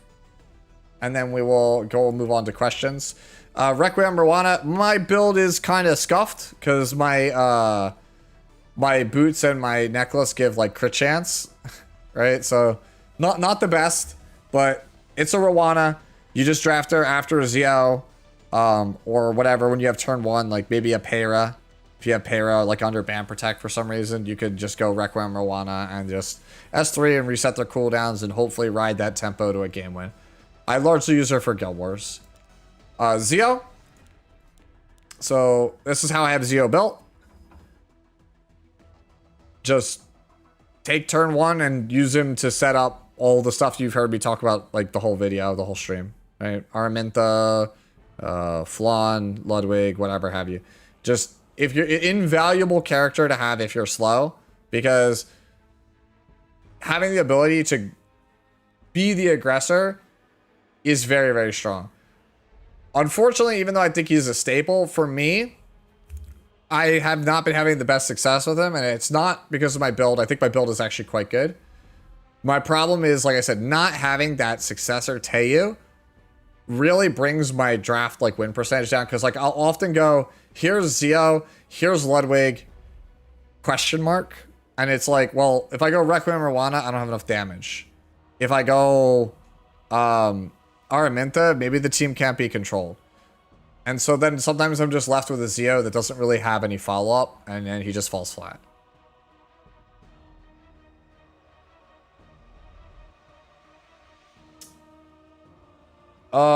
You can't take Asflan right now, Brand, from a selector. It's not available yet. Let me finish up these last 2, and then I'll answer any questions you guys have. Blood Moon Haste, commonly played with Boss Arunca or Dragon Bride Senya. Proof of Valor, I know, is obviously a Nombo with my Boss Arunca, but hey, they usually end up banning the Boss Arunca post-ban anyway, so I still wanted to have the proof so that way he could survive. But yeah, that's basically it. You put him in the back behind Senya, or you put him behind Boss Arunca, and you just get free Wombo combo value off the S3. It's a haste. Okay, and I believe the last character here is actually Death Dealer Ray. I don't think I used anyone else. There's a Sinful Angelica here, but I use her for Guild Wars. Death Dealer Ray. He's kind of the same as he ever was. Let's be real, guys. Like, not much has changed with DDR. Any of your old classic builds still work here. You just can't draft him in the first 3 anymore. Like, there are some people, I think, like Stan on the ladder. Stan Marsh. He, or maybe is it Stan or it's Randy? It's one of them. It's one of the South Park character names. Like, he plays Death Dealer Ray on 2. And it works for him because he plays it very fast, like a cleave, like a bridge. But I think the standard DDR that we've all, like, come to know and love, I think you just play it on 4-5. I think that's pretty much it. Like, he's just, if they don't have cleansers, they're all bruisers, they're slow, they don't have any way to deal with Death Dealer Ray, cool, you could just slam him at the end. And if they don't respect ban him, then he just does DDR things. There we go. All right, so that is the summer 2025 account review. So for the rest of the time that we have, the next like 25 minutes or so, I'll just answer a bunch of questions in chat. Because I know a lot of you guys are asking me questions while I was going through this originally. I figured I'd do this as like a 2-parter. I would make this video and then just post it. But I figured, you know, I wouldn't get around to Fix It Friday today. So why not just do the account review as a live stream activity and then also answer some questions.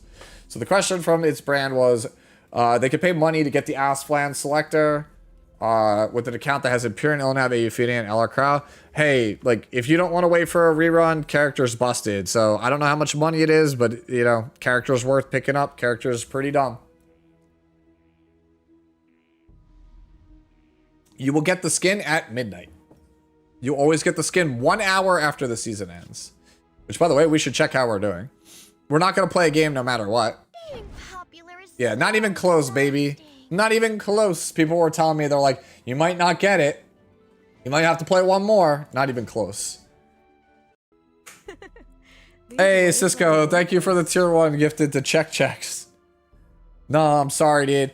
I promise you, I will talk to Tristan before he goes out of town. I need to figure this out. I need to figure out why it doesn't work for you. Like, I'm about to actually ask like stream elements, because they're the people that do my alerts, right? Like that's the service that I use, Tristan uses, Valky, right? I want to ask them like, hey, help me figure this out, because this is getting absurd. So sorry. I had to get up after I asked that question, because is high bulk or high ER better for Bossa Runka? It's both. I think just going high ER, like I think that Jinte had it right. I think you want like, if you could handpick your stats on Bossa Runka, I think you would go 3,000 defense, like 25, 26 KHP with like 170-ish ER or 180 ER. So tall ask, but like just the best you could do like that. That's what you want. You just want like, if you use Fribbles, you want like 270,000 effective HP and like 180 ER. If you build that and then slap it on proof, you're unkillable. Okay. All right. Hey, congrats on everybody who's gotten the master skin. I'm glad that the cheat sheet video was able to help a lot of you. This time around, I didn't actually get to help as many people as I would have liked, you know, via Discord. We still got some. I still helped out some, but we didn't get to do a ton of them. All right. Oh, for some reason when Cisco gives a sub, it doesn't read. It just doesn't read. I guess it really is summer. Yo, he picks Red Hua with no gear on and still wins. What would make Red Kairon viable in today's meta? I'll be real with you. I don't know what you could do to make, like, if he had a kit that made him a more effective opener, that would be good. So he's got the fastest stat line in the game. So him being able to go, if he could go fast, that would be great. But right now, like, the problem is he relies on immortality, which is hard checked by Veronica, hard checked by Luna, which are characters like everybody slams on ladder, like everybody has at the high ranks. And then, like, he can't counter because of Mort. So, like, he's just hard checked. Like, his current kit is hard checked. And unless he just gains some kind of immunity to it or a rework, I don't see it.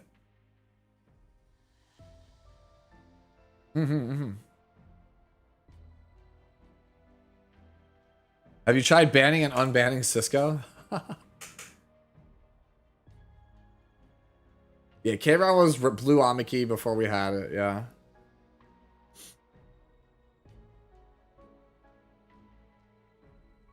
Yeah, that's actually one way you could do it. If his S3 had 100% defense pen, he could literally race Renax and then delete them.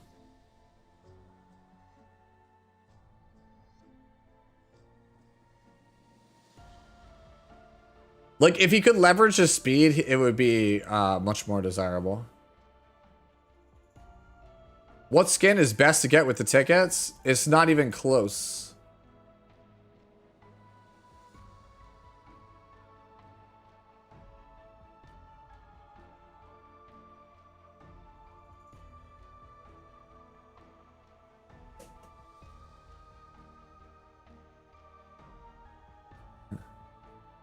Yeah.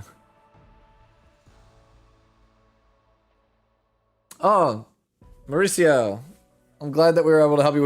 Was it Throcktor that helped you? Because I know Throcktor helped out like big time on the Discord, bro. Homie held it down for a lot of people. He walked a lot of people through Masters this season. He's like the MVP of the Discord.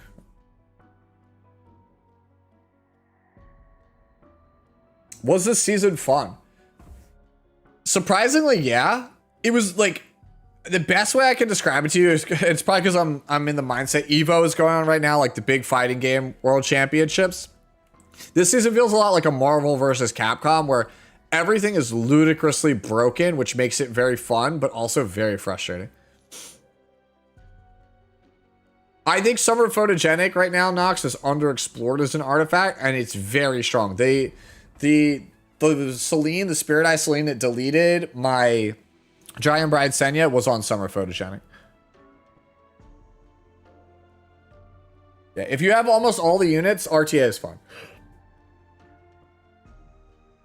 Do you have any predictions for ML Raz's kit? I just think he's going to do something game-changing. My joke was that he would be the first 7-star unit because it's the 7th anniversary and he's the main character of Epic 7.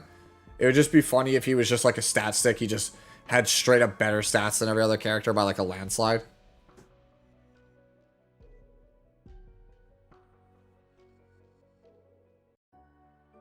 It also would be pretty sick if ML Raj just said your team can't be debuffed.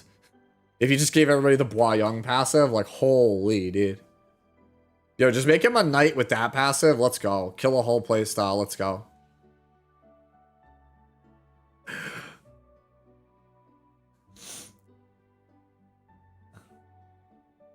I'm obviously kidding. Don't do that. That's such bad game design. In case anybody couldn't tell. How many hours left to climb? You have 18 minutes. Season ends in 18 minutes.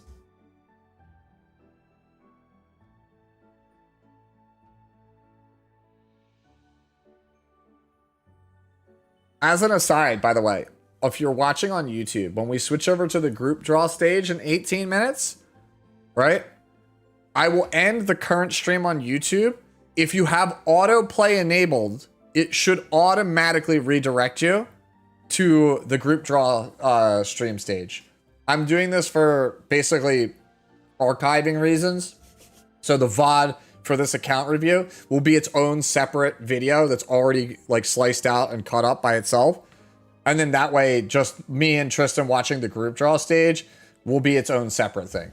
So that way you don't have to sit through, excuse me, the entire account review to get to it if you want to watch the VOD.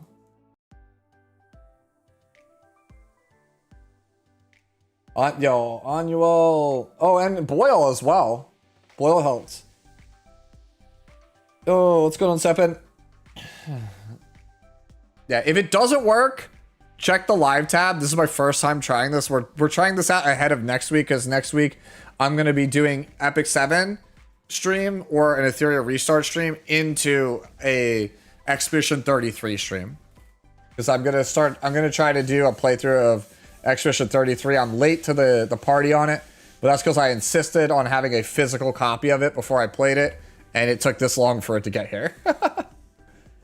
What are my thoughts on the removal of Nightmare Raid? It sucks, and I feel like we were gaslighted into saying that we didn't really want it, and I don't like it. I think it's a bad design or a bad decision.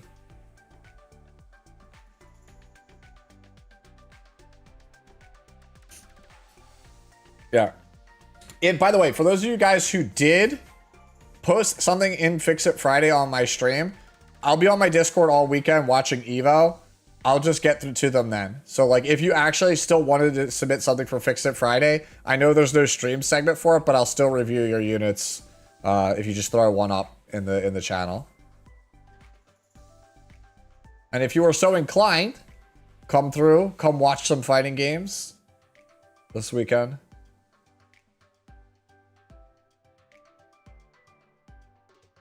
How do you play games manually, picking every video you listen to? What do you mean by that? That's what we're hoping. It's pretty much going to be, after this group draw stage, it's going to be kind of Rerun City and Epic 7. It's just going to be the Rhythm Surfer minigame again for like 2 weeks until whatever the big announcement is mid-August. That's why I'm doing Expo 33, because I want to do the minigames and stuff, the side story reruns on stream, and then we'll seg into that. But yeah, I'm going to try to blitz through Expedition 33 in like a week and change or so. Like probably I would hope to get it done within like 5 streams. Like they're going to be long streams because I don't want to like let it drag on too long. But hopefully you guys will join me for that. I know next to nothing about the game. I have purposely kept myself in the dark and avoided every possible conceivable conversation, like piece of media that was posted online. I have just tried to cartwheel it because everyone tells me that I'm gonna love it. I'm sitting in Warlord watching people edging the cutoff, the 300 point circle, from 2000. That's how it always is, Lux. Yeah, if you guys want, like, I'll see if I can get it in my other camera, but I'll have a hand cam for Rhythm Surfer if people want to watch me do hand cam for Rhythm Surfer if I'm allowed to. Hey, Sue and Anyo, just a heads up. You haven't attacked at Guild Wars. Did you know it ends in 15 minutes? Sweet!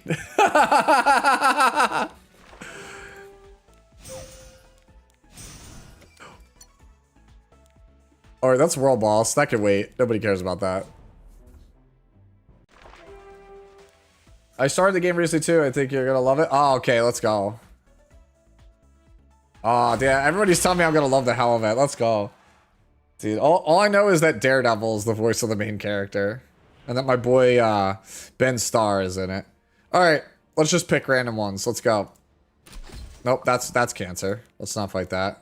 Who's got, like, the non-cancer defense? Easy. Easy. Easiest defense of my life. Not even close, baby.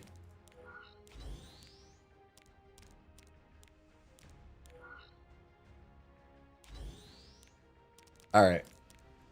Easiest of my life, bro.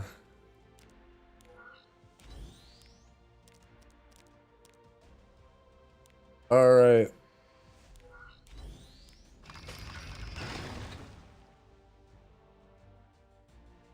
We should start playing the last part of Aces here. I managed to climb the champion, but I couldn't get much. I had so much fun actually, but missing something we can't. Yup, it's very fresh. Yup, that's how it feels. Show you grace by granting you death. Nyang Valencia. Teach those baddies a lesson. Yeet. If you keep bothering me, then I'll have to call my friend. I'm ready. Wait a moment. It's snack time. So why did he not clear this? I'll hurry over. An enticing lure. Wait, did my Mort die? I think my Mort is dead. Reliable. Are we dead? Oh my god, we are dead. Out of here. There's no use fighting it. All right, well, we might be dead. That's the first time that's ever happened. I'll leave it to you. All right, well, so much for that.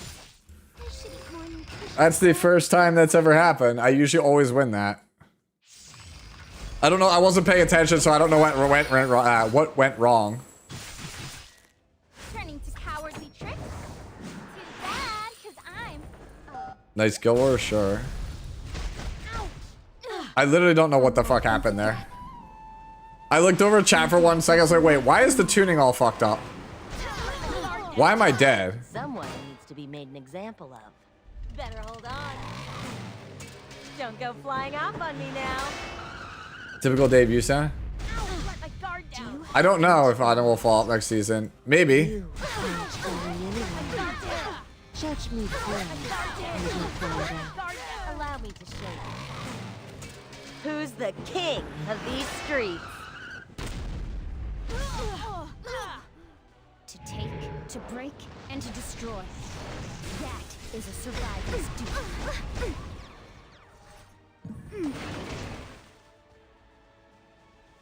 In the face of nature's magnificence, I think she let her guard down. we Yeah. are all but inconsequential. All right, let's speed this up. Just follow my lead. Let's ride.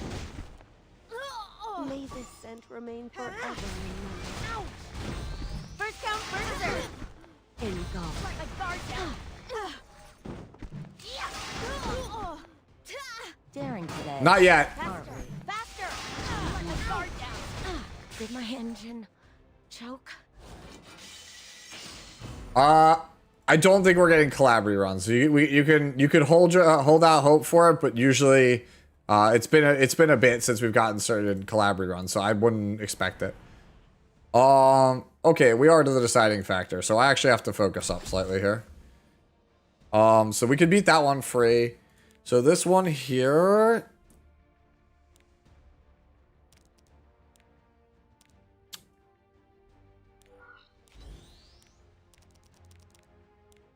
I think I'm just playing Solly here. I'm be real with you. I'm just gonna like try to random this man out. Did I end Emperor? Yes.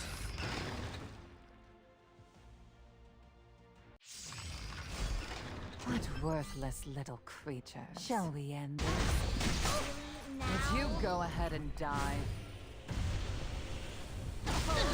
You hit me?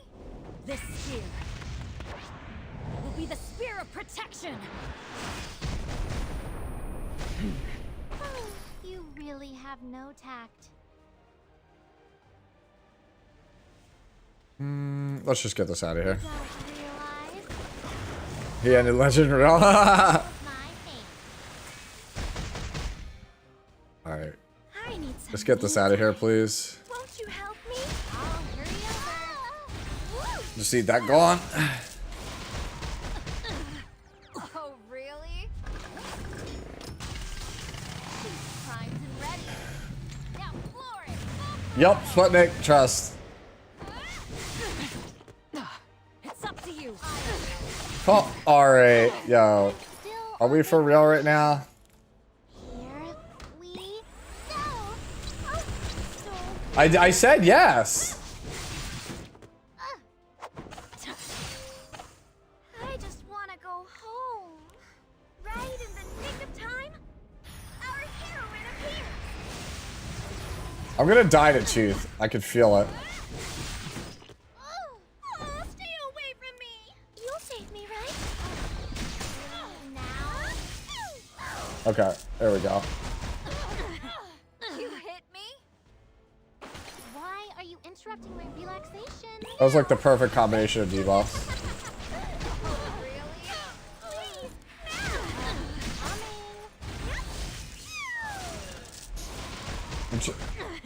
now.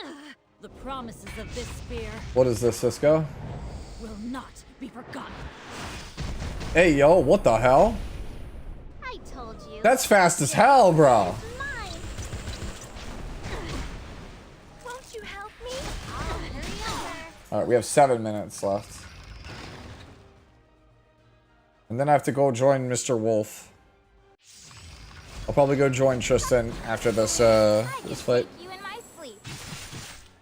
What a walk in the park this is. Huh? Your eyes are clouded by greed. Let me wash it all away. You the one who hurt my family? Ready to ride? I'm gonna leave you biting the dust. Is Tristan not doing the watch party for this? He might have. My guard down. If not, it'll just be me then. In which case, Red, you could come join in. I didn't know. He didn't tell me he was leaving. I didn't know if he was leaving tonight. He said he was, though, I thought. Let me go see. Is he not live? Allow me to show you. Who's the king of these streets? Am I mistaken? No, okay, I guess he isn't. Alright, well then it's just me then. This is a formidable opponent. I will win. No. I must win. What's the build for Summer Hua? It depends if you're a cleaver or a turn 2 player. Come on. What's even the point in We might be dead because of that debuff. Yeah. There are memories. Alright, we do this. without the forest's permission. Escape is not an Alright. That's so confusing then, because like that was not the conversation we had earlier. Let's bet on who's faster, yeah? Let's go! Let's ride! It hurts. May this scent remain Insult, forever. let my guard down! Stop countering! Yeah, let my guard down! She's letting her guard down, chat. First come, first serve! Do you happen to be lost? Stop countering! Insolent! Let my guard down! Sorry. Alright. Guess I'm going. Still too wet behind the ears to catch up to me. Then what? That's super confusing because he said earlier that he sent me something physically in the mail for the watch party, and then he's not here. So that's like very strange, right?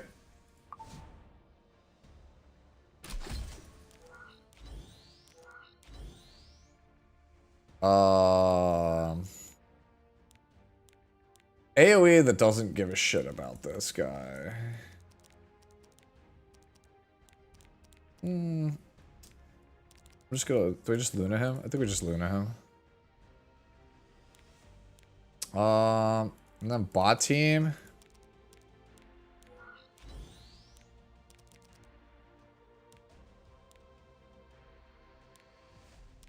Bot team, I think we just Tori this man. We don't have much time left, so like let's just slam.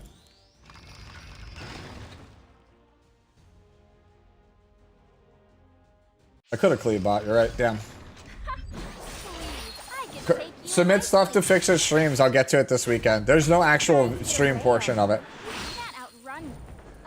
Just is playing RTA right now. You don't deserve my mercy. What is that? Above all, a sharp Hold on. Let me message him. is a cruel truth. Let me see. Hold on. You the one who hurt my family?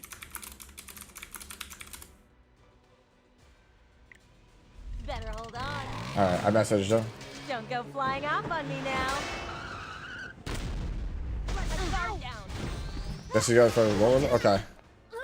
As long as I'm holding this spear, I'll make sure you feel the pain of losing. I need to hurry this up though. We're running out of time. We have to kill this quick. Let's ride. Allow me to show you. Kill everything around and run kill real fast. Of these streets.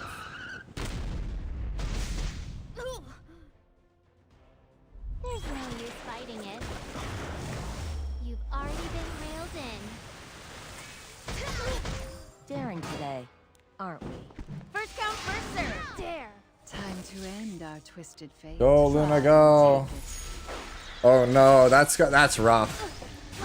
What do you know about me? I will honor their wishes.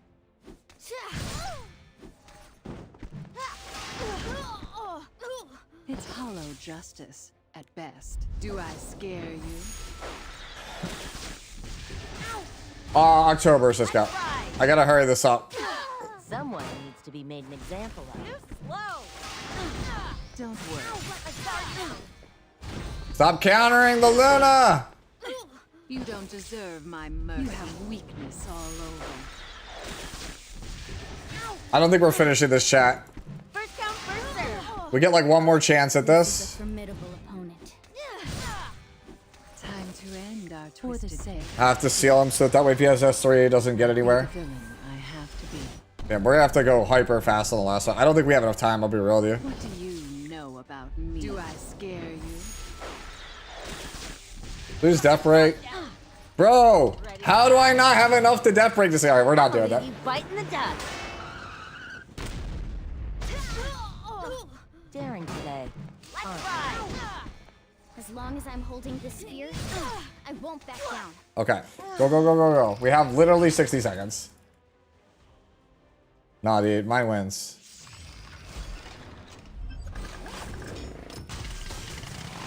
With me backing you up, losing ain't an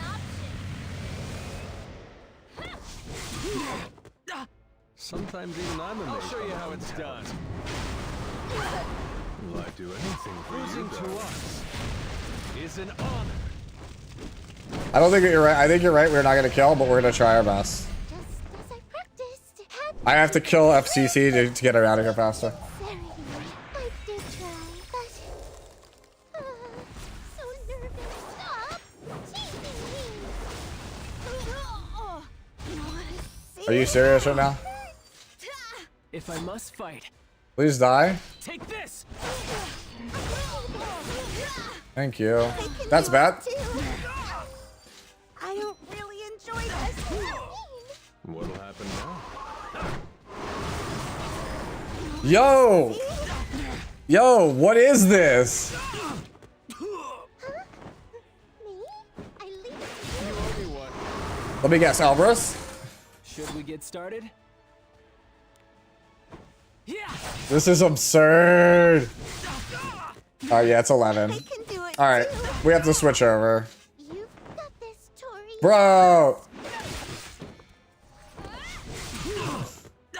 I'll protect you. No. All right, well, we're dead. can stop This me. is absurd, dude. I didn't get a cascade at all. I should have cleaved it. I'll still win this, but it's not gonna count. Yeah, it's meaningless. Yep. I'll bring it roaring back All right, to life. I'm gonna let this go over to here. We have Valky and Karst. You don't need to see how I do on a Guild War. That doesn't matter. It's the group draw time, and today might be the day where all the Destiny's, the future of all. Yeah, I didn't finish my last attack either. I know. Don't worry about it. Depending on the result of the group draw, some might be facing Whatever. the other that they don't like to face. Some might be facing, and some might be. Card, not using it. Yeah. Let me see. Did Tristan want to get in here? That will all be selected by the hands of the group All right. draw person today. So Yeah. Okay. So it's just me. Let me see if Bianca wants to jump in. Hey, Aram is finally being unglobally banned, so he will be allowed for the event match for today. So a very exciting day before All we right. get into Foolish the balance whelp. patch next week, and we can talk all day about the balance patch, boys. All right. And So Tristan isn't coming. Okay. So it's just me. the tournament. It's Unless I can convince Bianca to. of a patch, right? But this time it's something else. It's certainly something else. Car, how are you doing? I'm doing good, G-Cup. I think you said it best. The group draw is probably my favorite part of E7WC. All the players, us watchers, casters, we get a little break. However, like you said, right, the group draws set the stage for all of our players right now. And depending on the luck of the All draw, right. We're gonna get Bianca to come in and hang with us. and get the best drawing, because some of these matchups you do not want. Dude, their volume is so low. Holy. We could have some insane. Like I have it almost all the way up. And Valky, what do you think? You know what made this really interesting? If Sue and others decided to ad-lib what car and the other car. Oh, MS, yeah, Mystery Science Theater 3000. The RTA season. So first and foremost, congratulations to everybody who hit your goals for this season. You grinded for it, you earned it. But if you didn't, next season, Okay, Bianca will we'll be here in a be minute. here for you, and I'll see you guys on the battlefields. I'm so ready to see what our competitors. Thank you, Techno. Techno. Bring a little bit of that flair from the end of the season climb. Would you prefer this or would you prefer this? Not just. I think it's probably better like this. You can see the chat. The best players all around the world. You get to learn a few things just by looking at the band picks, some of the gear setup, some of the. All right, so that they bring on the let's see. Is Cougar Bat the luckiest man alive? Is he gonna avoid KJ? Build a new 6-star hero if you don't have one built, so that is also a thing. So before we get into our group draw today, we do have an overview to look at. Let's take a look at the overview first. Oh, before that. Oh, we have a Coupon. oh, time to do the thing. Under dash, a group draw leaves a gold and some charms for you right there. All right, let me put that pin that. That's Unless also- ATK, you want to pin that for me? Why is it only for 12 hours? That's why you need to plug it right in, right now. Or if you're sleeping, if you wake up, you need to Oh, watch right, the hold on. and say, okay, we Actually, I forgot to end this stream. Guys, hold on. I didn't switch over on YouTube because of the Guild War thing. If you guys are watching on YouTube, I'm going to end it real fast and it's going to go segue immediately into the group draw. So make sure you have autoplay turned on. If not, you can find it under the live tab. It could happen. I just want to do it this way for the... Could happen. Yeah, after Yep. hard RTA There we go. and then It should auto-direct you. schedule, we've gone through the qualifiers. The day is right in the middle, right there, group draw. And then we